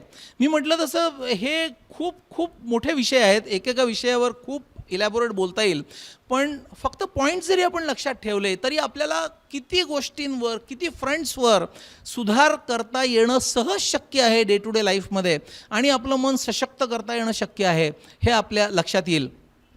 आणखी एक आपली जुन्या संस्कृतीची गोष्ट म्हणजे खरं बोलणं, सत्य. अतिशय सिंपल आहे. आपण रोज स्तोत्र म्हणताना म्हणतोच नाही, सत्यम वदिष्यामी ऋतम वदिष्यामी, पण ते पाळतो का? खूप वेळा त्याला बौद्धिक मुलामध्ये येतो की काही गोष्टी काही जणांना सांगायच्या असतात, काहींपासून त्या लपवायच्या असतात, आणि मग काय होतं की आपल्या ब्रेनमध्ये दोन वेगळी सर्किट्स चालू होतात. एक खरं काय ते ब्रेनला माहिती असतं आणि काय सांगायचं नाही ते वेगळंच माणूस बोलत असतो. तर ही जी डायकोटॉमी आहे ना, ही डायकोटॉमी ब्रेनमध्ये प्रचंड प्रमाणचा हीट निर्माण करते, आणि ब्रेनमधले जे सपोर्ट सिस्टीम्स असतात त्या सपोर्ट सिस्टीम्स वितळायला लागतात. हे सिद्ध झालेलं आहे. म्हणजे आपण जेव्हा सत्यम वदिष्यामी ऋतम वदिष्यामी म्हणतो तेव्हा त्याला किती मोठा अर्थ होता. आणि त्या श्लोकाची पुढची ओळ आहे त्वमेव प्रत्यक्ष ब्रह्मम वदिष्यामी. हेच ब्रह्म आहे. म्हणजे सत्य आणि ऋताची जर कास धरली तर ब्रह्माला तुम्ही साथ घातल्यासारखं आहे. तर हे आपण रोज स्तोत्रामध्ये म्हणतो, आपल्याला कळतं पण वळत नाही. किंवा काही वेळा काय होतं, आजकाल सगळी लोकं हुशार झाली, खूप शिकली, जग फिरली, पेज 3 कल्चर यायला लागलं, त्याच्यामुळे त्यांना असं वाटतं की आपल्याला सगळं कळतं आणि आपण जे म्हणतो आहे तेच बरोबर आहे. ही जुनी लोकं जुन्या विचाराचं काहीतरी सांगतात, संस्कार वगैरे, हे सगळं चुकीचं आहे. बरोबर काय आणि चूक काय हा खूप खूप महत्त्वाचा मुद्दा आहे. काही जण त्याला जनरेशन गॅप म्हणतात की नवीन मुलांचं आता असंच असायचं. काही जण वेगळी नावं देतात. आत्ता नॅशनल लॉ युनिव्हर्सिटीला मी काही सेशन्स घेतली. कॉन्फ्लिक्ट रेझोल्युशनवर पहिला एक्झिक्युटिव्ह कोर्स भारतामध्ये काय आशियामध्ये सुरू झाला 2020 साली, आणि त्याला जजेस आणि लॉयर्स होते भारतभरातले. तर त्यांची मी काही सेशन्स घेतली. आता मीडिएशनचं महत्त्व खूप आहे. म्हणजे लाखांनी केसेस कोर्टात पेंडिंग आहेत. त्याच्यामुळे मीडिएशन करून जर दोन्ही लोकांना एकत्र आणता आलं तर खूप फायदा आहे असं लक्षात आलेलं आहे. त्याच्यामुळे मीडिएशन सेल्स, ADR असं खूप आता त्या फ्रंटवर प्रगती होती आहे. तर तेव्हा हे जे मीडिएशन करतात लोक, त्यांनी मला एक प्रश्न विचारला की आमची प्रॅक्टिकल डिफिकल्टी अशी आहे की आम्ही जेव्हा मीडिएशन करायला बसतो तेव्हा दोन्ही पार्टीज म्हणतात की आमचंच बरोबर. कोणाची बाजू बरोबर हे ठरवायचं कसं? म्हणजे बरोबर काय आणि चूक काय? लहान मुलांवर संस्कार करताना सुद्धा विशेषतः युरोप आणि US बरेच पेरेंट्स मला सांगतात की अहो ते आपलं इंडियातलं आम्ही सांगायचा प्रयत्न करतो, आम्ही CD लावतो त्यांना ऐकायला, पण त्यांना ते पटत नाही हो मनापासून. कारण त्यांना असं वाटतं की ते चूकच आहे सगळं. आता चूक काय म्हणायचं आणि बरोबर काय म्हणायचं? मला असं वाटतं की चूक काय आणि बरोबर काय या रिलेटिव्ह टर्म्स आहेत.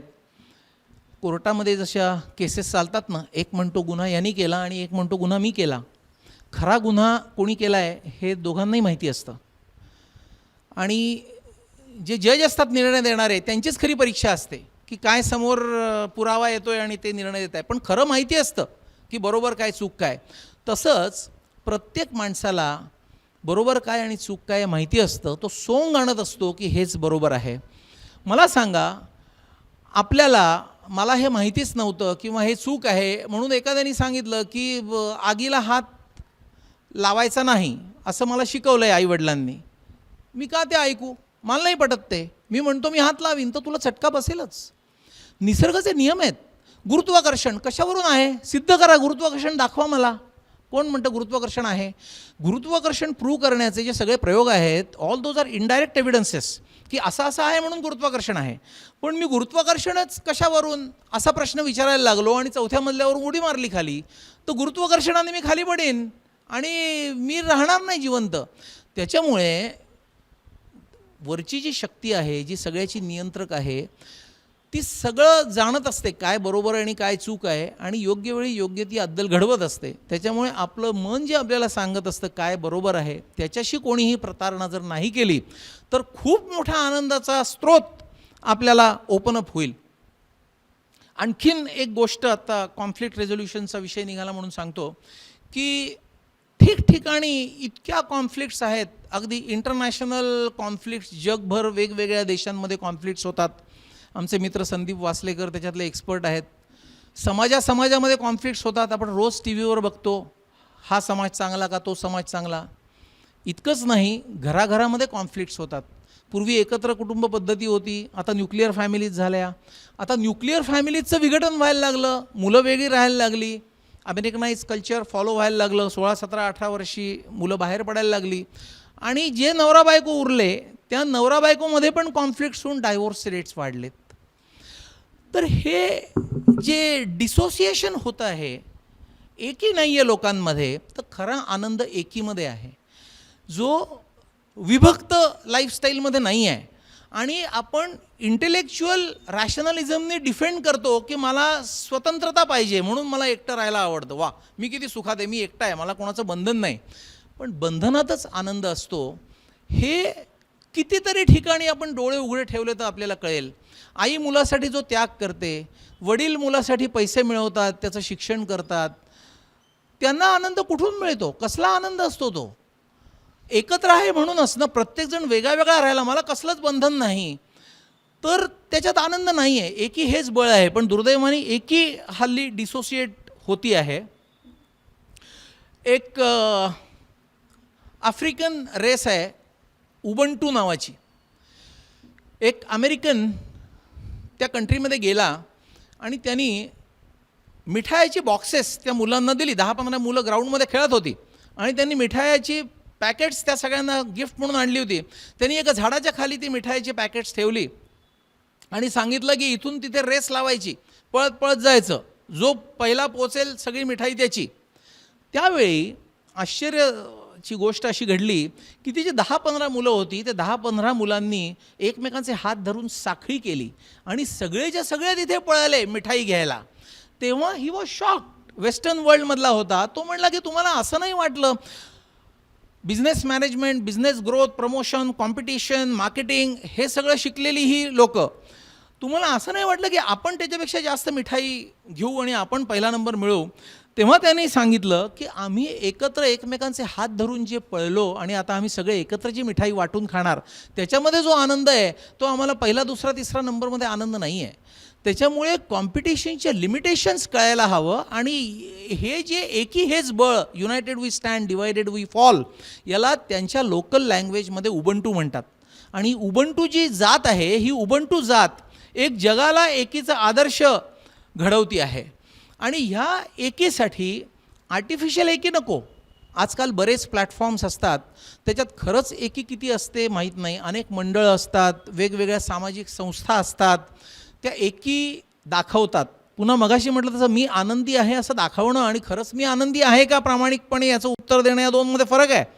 तसं एकीसाठी मूलभूत प्रेम पाहिजे आणि ते मनापासून प्रेम पाहिजे. प्रेम असल्याचा शो ऑफ नको आहे. आजकाल तो शो ऑफ पण झाला आहे. म्हणजे न्यूक्लिअर फॅमिलीजमध्ये माझ्याकडे एक पेशंट सर्वायकल स्पॉन्डिलोसिसच्या एल्डरली बाई होत्या 65 वर्षाच्या. त्यांची ट्रीटमेंट, हाताला मुंग्या यायच्या वगैरे सुरू होती आणि त्या बऱ्या झाल्या. नंतर एकदा माझ्याकडे आल्या आणि मला म्हणल्या की मला मेडिकल सर्टिफिकेट द्या. तर आम्ही जनरली इंडस्ट्रीमध्ये किंवा जिथे कामाच्या ठिकाणी फिट अनफिट असं करतो रजेसाठी. त्यांना म्हटलं तुम्हाला सर्टिफिकेट कशासाठी पाहिजे? मी देईन सर्टिफिकेट, पण कशाला? त्यांनी सांगितलं की माझ्या मुलेचा आणि सुनेचा विश्वास बसत नाही की तू मोठ्या डॉक्टरकडे जाते, MRI स्कॅन काढते, तर सर्टिफिकेट हा खरंच काही झालं आहे का म्हणून. हे आपल्याला जर आपल्या जन्मदात्या आईवडिलांबरोबर ह्या आपल्या भावना असतील तर आपण इतरांवर काय प्रेम करणार? आणि जर ते प्रेम नसेल तर आपण एकी दाखवणार कसली? मग या ज्या सगळ्या संस्थांमध्ये आपण काम करतो, मंडळं बनवतो, त्याला काय अर्थ आहे? आणि त्यांनी आपल्याला खरंच आनंद मिळतो का? खरंच आनंद, खरा आनंद, हा महत्त्वाचा प्रश्न आहे. एका डोंगरावर एक elderly man was climbing down. तेव्हा चढून जातानाच त्यांना खूप हाशूश झाले.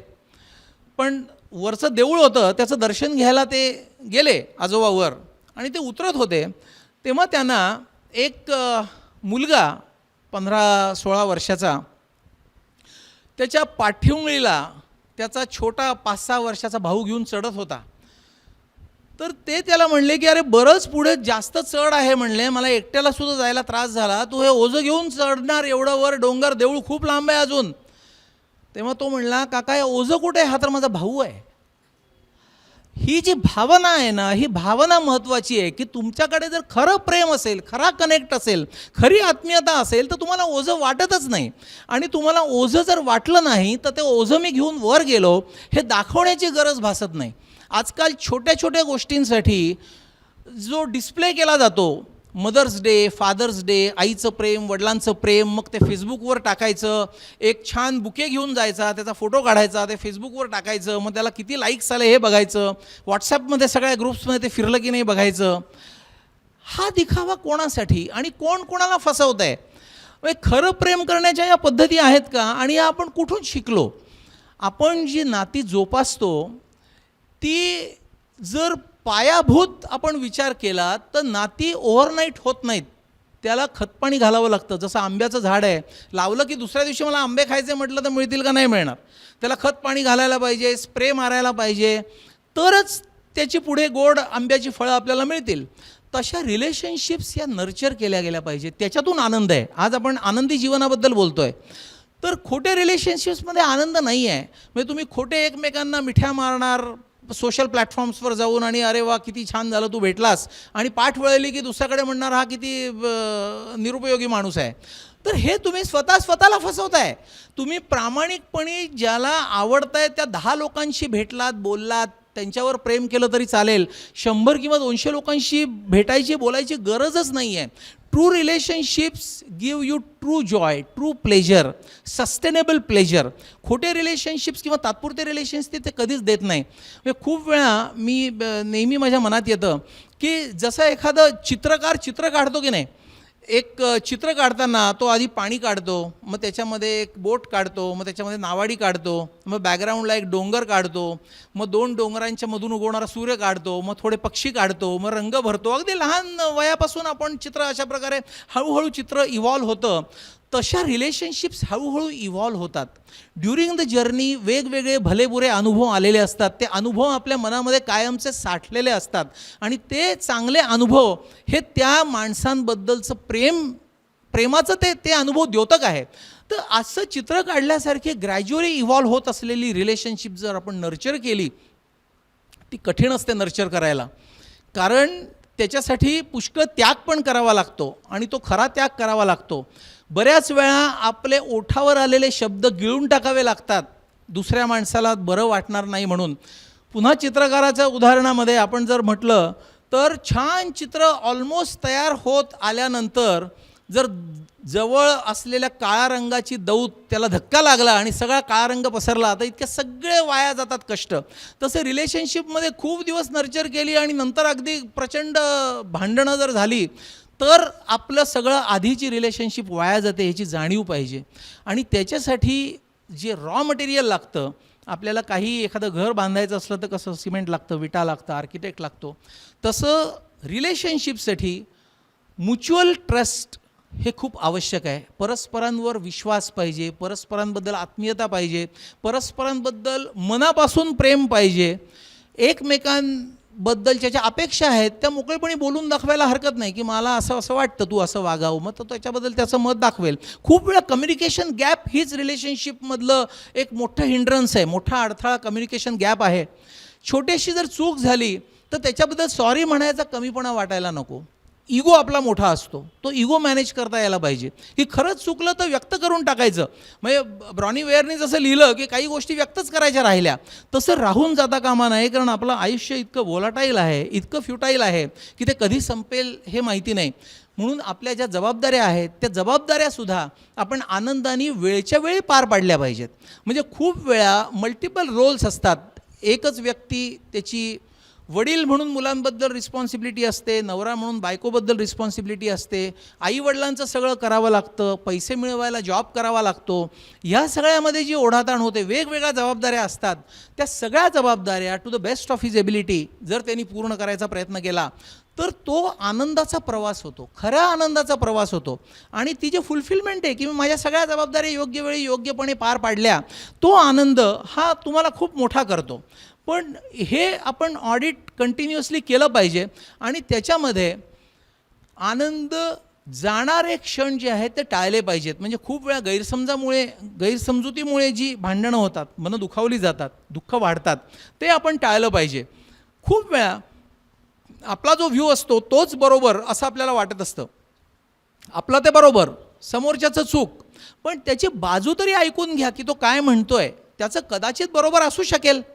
एक आणखीन गोष्ट आहे प्रसिद्ध, पॅसिफिक ओशनमधून एक जहाज जात होतं प्रचंड वेगाने. ते डिफेन्सचं जहाज होतं, मिझाईल्सनी वगैरे लोडेड होतं. त्याला समोरून त्याच्याच दिशेने एक लाईट दिसला. तर या जहाजाच्या कॅप्टनला वाटलं की समोरचा लाईट आणि आपला एकाच रेषेत आहे. तर त्यांनी मेसेज पाठवला की तू बाजूला हो, आपण एका दिशेने आलो तर आपली टक्कर होईल. तर समोरून रिप्लाय आला की तू बाजूला हो. तर यांनी त्या कॅप्टनला जाऊन सांगितलं की मी त्याला सांगतोय बाजूला हो, तो बाजूला होत नाही. कॅप्टन म्हणला मी येतो बोलायला, म्हणून त्यांनी मेसेज पाठवला की तू बाजूला हो, मी आता कॅप्टन बोलतोय. तरी त्याने सांगितलं की तूच बाजूला हो. मग हा म्हणला की मी वॉरशिपचा कॅप्टन आहे आणि माझ्याकडे मिसाईल्स आहेत, तू आता जर नाही म्हणला तर मी मिसाईल डागीन आणि आय विल ब्लास्ट यू, एवढा मी पॉवरफुल आहे. तेव्हा समोरून उत्तर आलं की मी बाजूला होऊच शकत नाही, कारण मी लाईट हाऊसचा लाईट आहे. ही समोरच्याची जी बाजू आहे ना, आपल्याला वाटतं की तो नाही म्हणतोय म्हणजे नाही कसा, आणि मी बरोबर म्हणजे बरोबर कसा. तर ह्याच्यासाठी आपण आत्मपरीक्षण करण्याची गरज आहे. आणि हे जर आपण आत्मपरीक्षण केलं तर मला असं वाटतं काही फार गोष्टी कठीण नाही. आणि आता बराच वेळ झाला आहे, आपल्याला प्रश्न उत्तर पण घ्यायची आहेत. तर मला असं वाटतं की हा विचार करणं हे आपल्या माणसाला देवाने दिलेलं वरदान आहे. कारण पशु पक्षी प्राणी यांना चॉईस नसतो. म्हणजे शंकराचार्यांच्या प्रसिद्ध श्लोकाची आठवण येते की आहार निद्रा भय मैथुनैच. आहार निद्रा भय आणि मैथून हे प्राणीही करतात. तर मानव जातीमध्ये आपण जन्माला आलो आहे ते कशासाठी? विवेकाने चांगलं काय आणि वाईट काय याचा विचार करण्यासाठी जन्माला आलो आहे. पण are we capitalising on this ability? जर नसेल तर मग आपल्याला माणूस म्हणायचं का? म्हणजे पशुमध्ये आणि माणसामध्ये फरक काय? म्हणजे आपण जे म्हणतो की खूप मोठा माणूस बनण्याच्या आधी पहिल्यांदा एक माणूस बनायचा आवश्यकता पहिल्यांदा आहे सध्याच्या सिच्युएशनमध्ये. आपल्या नाशिकचे भूषण वसंत कानिटकर त्यांच्या शेवटच्या काही दिवसांमध्ये एक नाटक लिहित होते, तर मग जगायचं कशासाठी. आणि माझी इच्छा होती की कानिटकर आणि कुसुमाग्रज ही नाशिकची प्रसिद्ध व्यक्तिमत्व, तर कधीतरी त्यांच्याशी ओळख व्हावी. पण आता एवढ्या मोठ्या माणसांकडे कसं आपण भेटायला जाणार. तर मला त्यांचा एकदा फोन आला की तुम्हाला भेटायचं आहे, काही चर्चा करायला. तर त्या नाटकामध्ये थीम अशी होती की एका परग्रहावर अतिप्रगत अतिसुखी समाधानी मानववस्ती आहे आणि ते लोक त्यांचा ग्रह सोडून दुसरीकडे मानववस्ती आहे का म्हणून संशोधन करतायत. आणि त्यांना पृथ्वीवरचा मानव दिसतो आणि पृथ्वीवरचा मानव दिसल्यावर त्यांना आनंद होतो की आपला ग्रह सोडून दुसरीकडे मानववस्ती आहे. मग या मानवाचं आपण संशोधन करू. तर त्यांना असं कळतं की या मानवामध्ये काहीतरी बिघाड आहे, फॉल्ट आहे. काय फॉल्ट आहे? त्या ग्रहावर रामराज्य आहे, सगळे सुखासमाधानाने गोविंदानी गुण्यागोविंदानी राहत आहेत आणि इथे प्रत्येकजण मांडतोय. देशादेशांमध्ये युद्ध होत आहेत, समाजांमध्ये जाळपोळी लुटालूट होत आहेत, घराघरांमध्ये कलह आहेत, सख्खी भावंड डोक्यात कुऱ्हाड घालून आमच्याकडे हेड इंजुरीचे पेशंट्स येत आहेत, घराघरामध्ये अस्वस्थता आहे. तर यांच्या मेंदूत काय बिघाड आहे म्हणून ती सगळी चर्चा होते. आणि ते मेंदूशी नाटक होतं म्हणून कानिटकर सरांनी अनेक मेंदूची पुस्तकं वाचून मग मला बोलावलं होतं. म्हणजे एवढे मोठे नाटककार कसे बनतात, किती कष्ट असतात प्रत्येक नाटकामध्ये, हे पण मला कळलं. दुर्दैवाने हे होऊ शकलं नाही ते नाटक त्यांच्या शेवटच्या दिवसांमध्ये. पण त्या नाटकाची थीम अशी होती की आपले विचार आणि आपल्या भावना, म्हणजे बौद्धिक विचार आणि आपली भावना, या दोन्हीची चांगली सांगड घालता येण्याची केपेबिलिटी त्या लोकांनी मिळवली आहे. म्हणून ते सुखी समाधानी आनंदी आहे. खूप वेळा मगाशी मी जे म्हटलं ना की आतला मी, ते आपल्या भावना असतात. आपल्याला जेव्हा पटकन एखाद्याबद्दल राग येतो की असं नाहीच करणार तुझं काम, तेव्हा बुद्धी एक सांगते आणि मन एक सांगतं. त्याच्यावेळी कोणाचं ऐकायचं? तर बुद्धीचं जे नियंत्रण आहे मनावर, आपली बुद्धी जी आहे ती आपल्या मेंदूच्या फ्रंटल लोबमध्ये आहे आणि मन किंवा विचार भावना ह्या सगळ्या आपल्या टेम्पोरल लोबमध्ये आहेत. तर फ्रंटल लोबचं नियंत्रण टेम्पोरल लोबवर जितकं चांगलं, तितकं तुम्ही चांगलं आणि वाईट तारतम्य हे जे बाळगण्याची एबिलिटी आहे, ज्याला विवेक म्हणतात, तो तुम्ही नर्चर करू शकाल. आणि तो नर्चर करणं म्हणजे आपल्या बुद्धीचा विकास करणं. आणि तो बुद्धीचा विकास कसा करायचा हे पण आपल्या वैदिक ऋषींनी खूप सखोल सांगून ठेवलं आहे की आधी जी बेसिक इंटेलिजन्स असतो, ती बेसिक इंटेलिजन्स म्हणजे मेधा, 2+2 म्हणजे 4, मेधा म्हणजे बुद्धी. ती आपण जेव्हा इव्हॉल्व करतो तेव्हा ॲनालिटिकल इंटेलिजन्स म्हणजे मती, आपण म्हणतो मती गुंग झाली, काही आता सुचत नाही मला, काही कळत नाही, त्याच्या पुढची आपण जर विकसित केली बुद्धी तर ती प्रज्ञा होते. प्रज्ञा याचा अर्थ आपल्याला भूत भविष्य वर्तमान सगळं कळायला लागतं. आणि त्याच्याही पलीकडे आपण जर प्रगती केली तर ती ऋतंभरा प्रज्ञा होते, म्हणजे कॉस्मिक इंटेलिजन्स. तर आपल्याला फंडामेंटल इंटेलिजन्सकडून ॲनालिटिकल इंटेलिजन्सकडे जायचं आहे, तिथून ग्रो होऊन आपल्याला इंट्युटिव्ह इंटेलिजन्सकडे जायचं आहे, तिथून ग्रो होऊन आपल्याला कॉस्मिक इंटेलिजन्सला साथ घालायची आहे. हे आपल्या ऋषीमुनींनी त्यावेळी केलेलं होतं. आणि तसं जर आपण करू शकलो तर आपल्याला हे सगळं जग आनंदाने भरलेलं दिसेल. जग तेच आहे, माणसं बदलत नाहीत. खूप वेळा आपल्याला we find it very hard to understand this concept की माणसं जर बदलली नाहीत तर त्याच वाईट सो कॉल्ड वाईट सराउंडिंगमधून मला आनंद कसा मिळेल. पण आपला दृष्टिकोन बदलला की आपल्याला त्याच्यातलं ट्रुथ कळतं, आणि ट्रुथ कळलं की त्याचा एक वेगळा आनंद आणि ते ज्ञान आपल्याला होतं. ती उपरती आपल्याला झाली की आपल्याला सगळं आनंदाने भरलेलं दिसतं, म्हणजे आनंदाची डोहे म्हणतात तसं आपल्याला दिसतं. छोटंसं उदाहरण म्हणजे आपण जेव्हा लहान असतो तेव्हा शाळेमध्ये आपण शिकतो की सूर्य पूर्वेला उगवतो आणि पश्चिमेला मावळतो.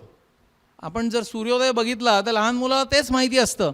आपलं जेव्हा ज्ञान विकसित होतं, आपली बुद्धी जेव्हा विकसित होते, तेव्हा आपल्याला कळतं की सूर्य स्थिर आहे, पृथ्वी फिरती आहे, म्हणून आपल्याला तो पूर्वेकडून पश्चिमेकडे जाताना दिसतो, खरी पृथ्वी फिरती आहे. त्याच्याही पेक्षा आपण जेव्हा आपलं इंटेलिजन्स विकसित करतो तेव्हा आपल्या लक्षात येतं की सूर्यही स्थिर नाही आहे आणि पृथ्वीही स्थिर नाही आहे, दोन्ही फिरतात ब्रह्मांडामध्ये. तर असा आपला जेव्हा विकास स्वतःचा होतो तेव्हा तो सूर्योदय, तो सूर्यास्त आपल्याला खूप वेगळा अर्थ देऊन जातो. त्याच्यात बदल होत नाही. म्हणजे सूर्य काही पश्चिमेला उगवताना दिसणारच नाही आहे, तो पूर्वेलाच उगवणार आहे. पण आपला दृष्टिकोन बदलायला पाहिजे. आणि आनंदाचा जो शोध आहे तो आपण या बाहेरच्या ऑब्जेक्ट्समधून मिळवायच्या ऐवजी आपल्या आतला जो ऋषिकेश आहे, आपल्या आतला जो सच्चित आनंद आहे, त्याला जर साथ घातली तर डोळे मिटून स्वस्थ बसलं तरी आनंदाने भरलेलंच तुमचं खरं रूप आहे. अहम ब्रह्मास्मी जे म्हणतात, ब्रह्मानंद हा तुमच्या आतमध्येच आहे, फक्त तुम्ही त्याला साथ घालायची गरज आहे. आणि कशी साथ घालणार तर आरसा स्वच्छ करून. म्हणजे आपण जे श्लोक म्हणतो, मनोबुद्धी अहंकार चित्तानि नोहम चिदानंद रूपम शिवोहम शिवोहम, की मी मन नाही, मी बुद्धी नाही, मी चित्त नाही, याच्या पलीकडे आपण जेव्हा जातो तेव्हा आपली स्वतःशी ओळख होते. आणि मग आपलं स्वतःचं आनंदाचं स्वरूप आपल्याला कळलं की आपल्याला कळतं की हे जीवन आनंदीच आहे, आपणच दुःख शोधतोय या आनंदी जीवनामध्ये. आणि इथून आपल्याला परत जायचं आहे आनंदाच्या विश्वामध्ये. आणि त्याच्यासाठीच जी वैश्विक प्रार्थना सांगितलेली आहे ती सांगून मी थांबतो. असतोमा सद्गमय तमसोमा ज्योतिर्गमय मृत्योर्मा अमृतम गमय. आपण अंधाराकडून जर प्रकाशाकडे गेलो, आपण जर ज्योत बनलो तर अंधार राहील का? जिथे ज्योत जाईल तिथे अंधार उरणारच नाही. तसं आपण जर असत्याकडून नेहमी सत्याकडे गेलो तर आपण मृत्यूवर विजय मिळवू शकू. म्हणजे आपण जेव्हा म्हणतो मृत्योर्मा अमृतम गमय, तेव्हा अमृत म्हणजे आपणच स्वतः आहे याची जाणीव आपल्याला होते. फक्त आपल्या डोळ्यावरची झापडं आपण उघडणं गरजेचं आहे, म्हणजे आनंद सगळीकडेच आहे. एवढं बोलून मी थांबतो. आता प्रश्न उत्तर काही असतील तर विचार. मेंदूसाठी आहार हा खूप महत्त्वाचा प्रश्न आहे. लहान वयापासून जेव्हा मेंदूची वाढ होते तोपासून एल्डरली एज ग्रुपपर्यंत. तर मेंदूमध्ये ना प्रायमरली प्रोटीन्सची खूप गरज आहे. तर प्रोटीनचे व्हेजिटेरियन सोर्सेस म्हणजे डाळी भरपूर खाल्ल्या त्याच्यामधून आपल्याला इसेन्शियल अमायनो ॲसिड्स टायरोसिनसारखे मिळतात, जी अतिशय आवश्यक असतात. दह्यामध्ये केसिन म्हणून प्रोटीन आहे, ते मेंदूसाठी आवश्यक आहे. बॉइल्ड एग जर खात असाल तर उकडलेली अंडी ही अतिशय चांगली याचा सोर्स. आणि दूध हे पूर्ण अन्न, म्हणजे गाईचं दूध आपण म्हणतो गो अमृत, गाईचं दूध हे अमृत समान सांगितलेलं आहे. तर हे 4 सोर्सेस जे आहेत हे खूप महत्त्वाचे आहेत. शिवाय विटॅमिन्स ब्रेनसाठी खूप आवश्यक आहेत. म्हणजे विटॅमिन ए गाजरामधून मिळतं, टोमॅटोमधून मिळतं, विटॅमिन सी लिंबामधून मिळतं, आंबट पदार्थांमधून मिळतं. ही सगळी जी विटॅमिन्स आहेत ए आणि सी विशेषतः ही ब्रेनसाठी खूप पोषक आहेत आणि आपली जी झीज होते ब्रेनची ती भरून काढायलाही खूप आवश्यक आहेत.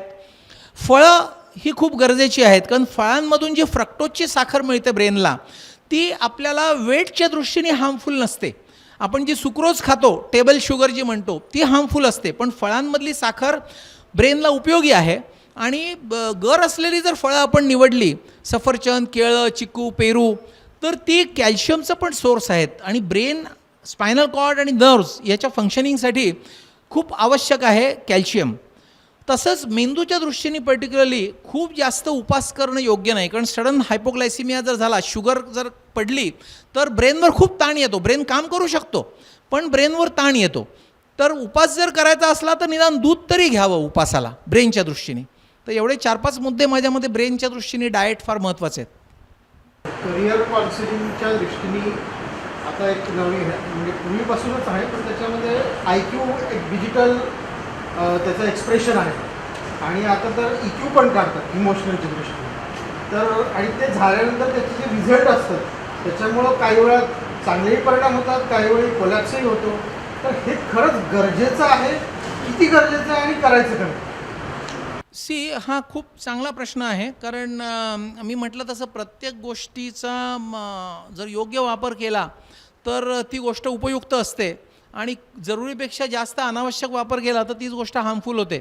तसं ज्या मुलांना काही इंटेलेक्च्युअल प्रॉब्लेम्स आहेत त्यांना IQ टेस्टिंग करणं हे खूप गरजेचं असतं. की आज समजा IQ 70 किंवा 80 असला आणि नंतर त्याच्यावर काम करून ट्रीटमेंट देऊन तो IQ 90-100 होतो आहे की नाही हे बघायला काहीतरी बेसलाईन स्केल लागतं. त्याच्यामुळे तो IQ टेस्टिंग आवश्यक आहे. काहीच जर त्रास नसेल तर उगीचच फॅशन म्हणून IQ बघून घ्यायचा किंवा मेडिकलला, इंजिनिअरिंगला याला पुढे झेपेल की नाही म्हणून एक आपण IQ टेस्ट करून घेऊ, तर ते अनावश्यक आहे माझ्या मते. म्हणजे IQ टेस्टिंग ही उपयुक्त टेस्ट आहे, पण त्याचा ओव्हरयूज हा हार्मफुल आहे किंवा त्याच्यावर अनड्यू डिपेंडन्स आणि त्याच्यावरून नको ते निष्कर्ष काढणं हे हार्मफुल आहे. त्याचा रोल जरूर आहे, पण पाहिजे तिथेच, म्हणजे आम्ही सांगतो तेव्हाच IQ करायचा. आजकाल काय आहे ना, लोक स्वतः CT स्कॅन पण काढून आणतात ब्रेनचा, डोकं दुखतं म्हणून. हे अनावश्यक आहे. तसं अनावश्यक टेस्ट करायची गरज नाही. कुठला टेस्ट करायचा हे डॉक्टरनी तपासून ठरवायचं असतं. शेकडो टेस्ट असतात. ब्लड टेस्टसाठी सुद्धा आजकाल जाऊन XYZ ठिकाणून एक 40-50 टेस्ट करून येतात. मी त्यांना विचारतो की तुम्हाला काही लिव्हरचा प्रॉब्लेम आहे का? मग लिव्हरच्या टेस्ट कशाला? ब्रेनचा प्रॉब्लेम आहे तर ब्रेनच्या टेस्ट केल्या असतं ना ब्लडच्या. त्याच्यावर सांगतात आम्हाला पॅकेज मिळालं म्हणून सगळ्या टेस्ट करून घेतल्या. ते अनावश्यक आहे. जे गरज आहे ते टेस्ट करायच्या. तसं IQची गरज असेल तेव्हा IQ टेस्ट करायचं. उगाच फॅशन म्हणून IQ टेस्ट करायची गरज नाही. आता समीकरण असं झालेलं आहे की ऑर्गनायझेशन लेवलवर जो रॅट रेसमध्ये सामील होत नाही त्याच्या एक्झिस्टन्सचाच प्रश्न असतो. म्हणजे you don't join the rat race, you get eliminated. मग ते लाईफ थ्रेटनिंग म्हणजे एक्झिस्टन्स थ्रेटनिंग सिच्युएशन बनल्यामुळे त्या बॅलन्स करताना तो आपला आनंद सॅक्रिफाईस करतो असं माझं मत आहे. म्हणजे एक समाज रचनेचा हे भाग झालेला आहे. वेगवेगळ्या प्रोफेशन्स आणि वोकेशन्समध्ये इतकी कॉम्पिटिशन झालेली आहे की पळणं अतिशय गरजेचं आहे अशी लोकांची धारणा झालेली आहे. एक प्लॅटफॉर्म होता मॅनेजमेंट स्कूलमध्ये, मला बोलवलं होतं आणि बिझनेस ग्रोथ प्रमोशनवर एकाचं टॉक चालू होतं. त्यांनी सांगितलं की you should always think big. Think big याचा अर्थ असा की माझा 500 कोटीचा टर्नओव्हर असेल तर माझं टार्गेट 1000 कोटी पाहिजे आणि ते टार्गेट माझ्या मनामध्ये डीपली इम्बाईब करण्यासाठी मी सगळीकडे ते टार्गेट चिकटवून ठेवायचं घरामध्ये. म्हणजे आम्हाला आठवतं आहे हॉस्टेलमध्ये आम्ही मेडिकलच्या काही चार्ट्स वगैरे आमच्या रूममध्ये चिकटवून ठेवायचो, ते सारखं मनावर बिंबवावं म्हणून. तसं 1000 कोटी 1000 कोटी 1000 कोटी असं सगळीकडे लावून ठेवायचं. किती हार्मफुल आहे हे. तुम्ही तुमचं मन, तुमचं चित्त किती अशुद्ध करून घेत आहे. कारण त्या 1000 कोटीच्या पलीकडे पण काही गोष्टी आयुष्यात आहेत. नाण्याची दुसरी बाजू अशी आहे जी तुम्ही अगदी बरोबर सांगितली की तो माणूस एक्स्टिंक्ट व्हायची भीती निर्माण झालेली आहे. याच्यामध्ये मी 2 गोष्टी सांगेन. एक गोष्ट की आपण जर खरीच आपली श्रद्धा असेल आणि आपण चांगलं काम करत राहिलो तर आपण एक्सटिंक्ट कधीच होत नाही, कधीच एक्सटिंक्ट होत नाही. आपण मे बी 1000 कोटी नाही, आपण 500 कोटीचे 550 कोटी होतील आपल्याला, पण एक्सटिंक्ट नाही होणार. ते एक्सटिंक्शनच्या भीतीमुळे खूप वेळा आपण खूप नुकसान करून घेतो. Just give it a try. कदाचित हे सो कॉल्ड सक्सेसच्या ज्या व्याख्या आहेत, म्हणजे तुम्ही 1000 कोटीऐवजी 2000 कोटी हा जर बेंचमार्क ठेवला तर तुम्ही त्या लेवलला नाही जाऊ शकणार. पण महत्त्वाचा प्रश्न असा आहे की मगाशी आपण जसे श्रीसुक्तात म्हटलं की ते टार्गेट अचीव करून सक्सेसफुल होण्याची खरंच गरज आहे का, ते आपलं ध्येय आहे का. आपल्या फिलॉसॉफीमध्ये सांगितलेलं आहे की पुरुषार्थ गाजवणं हे शौर्याचं लक्षण धरतात. आणि कुठले पुरुषार्थ सांगितले? धर्म, अर्थ, काम आणि मोक्ष. वेस्टर्न फिलॉसॉफीमध्ये आपण सगळ्यांनी किंवा बऱ्याच जणांनी ऐकलं असेल, मॅनेजमेंट स्कूल्समध्ये शिकवतात, मॅस्लोज पिरॅमिड म्हणून एक कन्सेप्ट आहे. मोटिवेशनल स्केल आहे ते, की मोटिवेशनल स्केल ऑफ हायरार्की, की आपण कसं मोटिवेट व्हायचं बिझनेस ग्रोथ प्रमोशनसाठी आणि सुख समाधान मिळवायचं. त्याच्यामध्ये अमेरिकन कल्चर असं म्हणतं की आधी आपल्या गरजा भागवायच्या, त्याच्यानंतर आपल्या भविष्यासाठीची काळजीची सोय करून ठेवायची. हे सगळं झालं की आपण समाजासाठी काहीतरी करणं लागतो, म्हणून सोशल वर्क करायचं वेगवेगळ्या संस्थांमधून. आणि तेही सगळं झालं की मग स्वतःचा शोध घ्यायचा प्रयत्न करायचा आणि स्वतःची उन्नती करून घ्यायची. आपण काय शिकतो आपल्या 4 पुरुषार्थांमध्ये? अमेरिकन फिलॉसॉफीची जर कंपॅरिझन केली तर आपला अर्थपुरुषार्थ जो आहे की आधी पैसे मिळवायचे, त्याच्यानंतर कामपुरुषार्थ म्हणजे त्या मिळवलेल्या पैसेचा, संपन्नतेचा, सुबत्तेचा उपभोग घ्यायचा, नंतर मोक्षासाठी प्रयत्न म्हणून धर्माची कास धरायची. आपली संस्कृती असं नाही शिकवत. आपली संस्कृती शिकवते पहिला पुरुषार्थ धर्म आहे. धर्माचं अधिष्ठान ठेवून जे अर्थपुरुषार्थ करतील त्यांना कामपुरुषार्थ नीट करता येईल, आणि जे हे तिन्ही पुरुषार्थ नीट करतील त्यांना मोक्ष पुरुषार्थ मिळून त्यांच्या जन्माचं सार्थक मिळेल. प्रोफेसर ल्यू मरिनॉफ म्हणून न्यूयॉर्क कॉलेजचे प्रिन्सिपल आणि अमेरिकन फिलॉसॉफिकल सोसायटीचे अध्यक्ष होते गेल्या वर्षी. तुम्ही गुगल सर्च केलं तर ल्यू मरिनॉफबद्दल तुम्हाला बरीच माहिती मिळेल. त्यांनी ओपन प्लॅटफॉर्ममध्ये जगातल्या सगळ्या फिलॉसॉफीचा सखोल अभ्यास करून सांगितलं आहे की इंडियन फिलॉसॉफी ही सर्वोच्च फिलॉसॉफी आहे. तर तुमच्या प्रश्नाचं उत्तर देताना आपण जर धर्माच्या पुरुषार्थाने काम करायचं ठरवलं तर रॅट रेसमध्ये आपण राहूनसुद्धा आपल्याला पळावं लागत नाही आणि आपण एक्सटिंक्ट होतच नाही, निश्चितपणे एक्सटिंक्ट होत नाही. आणि आपल्याला मनातला जो बागलबुवा आहे एक्सटिंक्शनचा तो काढून टाकला पाहिजे. कसा काढणार? ईश्वरावर श्रद्धा ठेवून की मी माझं काम नीट करणार, चोख करणार. आणि असं करणाऱ्यांची खरोखर सगळ्या क्षेत्रात कमी आहे हो. म्हणजे नवीन पास झालेली मुलं माझा सल्ला घ्यायला येतात डॉक्टर्स, तेव्हा पण मी त्यांना नेहमी सांगतो की there is always place at the top. Saturation झालं आहे. प्रत्येक क्षेत्रात चांगलं काम करेल त्याला कधीच कमी पडत नाही. आणि हे कोण कमी पडू देत नाही? जी शक्ती, ज्याला आपण ईश्वर म्हणतो, देव म्हणतो, ज्याची पूजा करतो. त्याच्यामुळे आपण जर धर्माची कास धरली तर आपण एक्सटिंक्ट होतच नाही. आणि रॅट रेसमध्ये पळून आपल्याला XYZ लँडमार्क आपण अचीव केला तरी त्याची जी आपण पर्सनल फ्रंटवर किंमत मोजतो त्यांनी आयुष्यच वाया जातं. हे ब्रॉनी वेअरनी म्हटलं आहे तसं की हे कशासाठी केलं असा पश्चात्ताप शेवटच्या दिवसांमध्ये येण्यापेक्षा आपण स्लो बट स्टडी राहिलं तर you can definitely win the race with principles. पॅरेंटिंगमध्ये सर मुलांना इमोशन्सवर कंट्रोल करणं किंवा इमोशन्समध्ये कधी वाहून जाणं हे कसं शिकवता येईल सर? पेरेंटिंगनी आपल्या मुलांवर नियंत्रण मिळवणं हे आहे. याचं कारण असं की प्लास्टिसिटी जी असते लहान मुलांची ती खूप असते. म्हणजे मातीच्या गोळ्यासारखी असतात त्यांची मनं. आपण त्याला देऊ तसा आकार आपण देऊ शकतो. त्याच्यात मूलभूत चुका काय होतात की प्रीचिंग केलं जातं की हे तू केलं पाहिजे, तू इतक्या वाजता घरात ये, तू देवाचे श्लोक म्हण, तू पाडेपाठ कर, तू असं कर. तसं ते नाही होत. काय होतं, मुलं 2 लेव्हलला शिकतात. एक कॉन्शियस लेव्हल जे शाळेमध्ये शिक्षण दिलं जातं की बोर्ड असतो आणि टीचर शिकवते फळ्यावर, आणि दुसरं सबकॉन्शियस रजिस्ट्रेशन की आपल्या आजूबाजूला काय घडतंय ते बघून मुलं शिकतात. आई वडील जसं वागतात ते नकळत मुलं चांगलं म्हणून रजिस्टर करतात स्वतःच्या मनामध्ये. खूप वेळा सो कॉल्ड अमेरिकनाइज्ड मॉडर्न कल्चरमध्ये, म्हणजे अगदी आता नाशिकसुद्धा त्या बाबतीत मागे नाही, कधी आपण सुलामध्ये गेलात तिथलं वातावरण सगळं बघितलं तर ते कल्चर आपल्याला बघायला मिळेल. वडिलांनी आणि आईनी अल्कोहॉल आणि smoking is very bad to health असं मुलांना शिकवायचा प्रयत्न केला आणि ते स्वतः जर फॉलो करत नसले तर मूल शिकेल का? तसं अँगर मॅनेजमेंटमध्ये इतक्या कपल्सशी आम्ही इंटरॅक्शन केलेलं आहे, म्हणजे पेशंट म्हणून जे येतात, ॲडमिट होतात. रागाचं नियंत्रण मुलांना शिकवायचं असेल तर सगळ्यात महत्त्वाची गोष्ट की आई आणि वडिलांनी मुलाच्या समोर कधीच चिडायचं नाही. असं होऊ शकतं का? होऊ शकतं. चीड येणाऱ्या जर घटना झाल्या तर दुसऱ्या खोलीत जायचं किंवा नंतर चिडायचं. पण त्या मुलासमोर जर आपण चिडलो आणि मग त्याला त्याचा राग शांत करायचा प्रयत्न केला तर त्याच्या मनामध्ये डायकोटॉमी तयार होते आणि मग वेगवेगळ्या प्रकारचे मेंटल इश्यूज अगदी लहान मुलांमध्ये आम्ही बघतो. आणि प्रॉब्लेम लाईज विथ पेरेंट्स. म्हणजे माझ्याकडे काउन्सिलर्स जे आहेत तर त्या काउन्सिलर्सना मी बऱ्याच वेळा सांगतो की आधी पेरेंट्सची सेशन घ्या, मुलांची सेशन सुरू करायच्या आधी. पेरेंट्सना शिकवण्याची गरज आहे. आणि पुन्हा मगाशी मी जो मुद्दा सांगितला की आपणच आपल्या संस्कृतीपासून दूर जातो आहे. आज शनिवार रविवार वर्कशॉप्स असतात पॅरेंटिंगची. आपल्या आईवडिलांनी आपल्याला वाढवलं तेव्हा कुठल्या वर्कशॉपला ते गेले असतील का?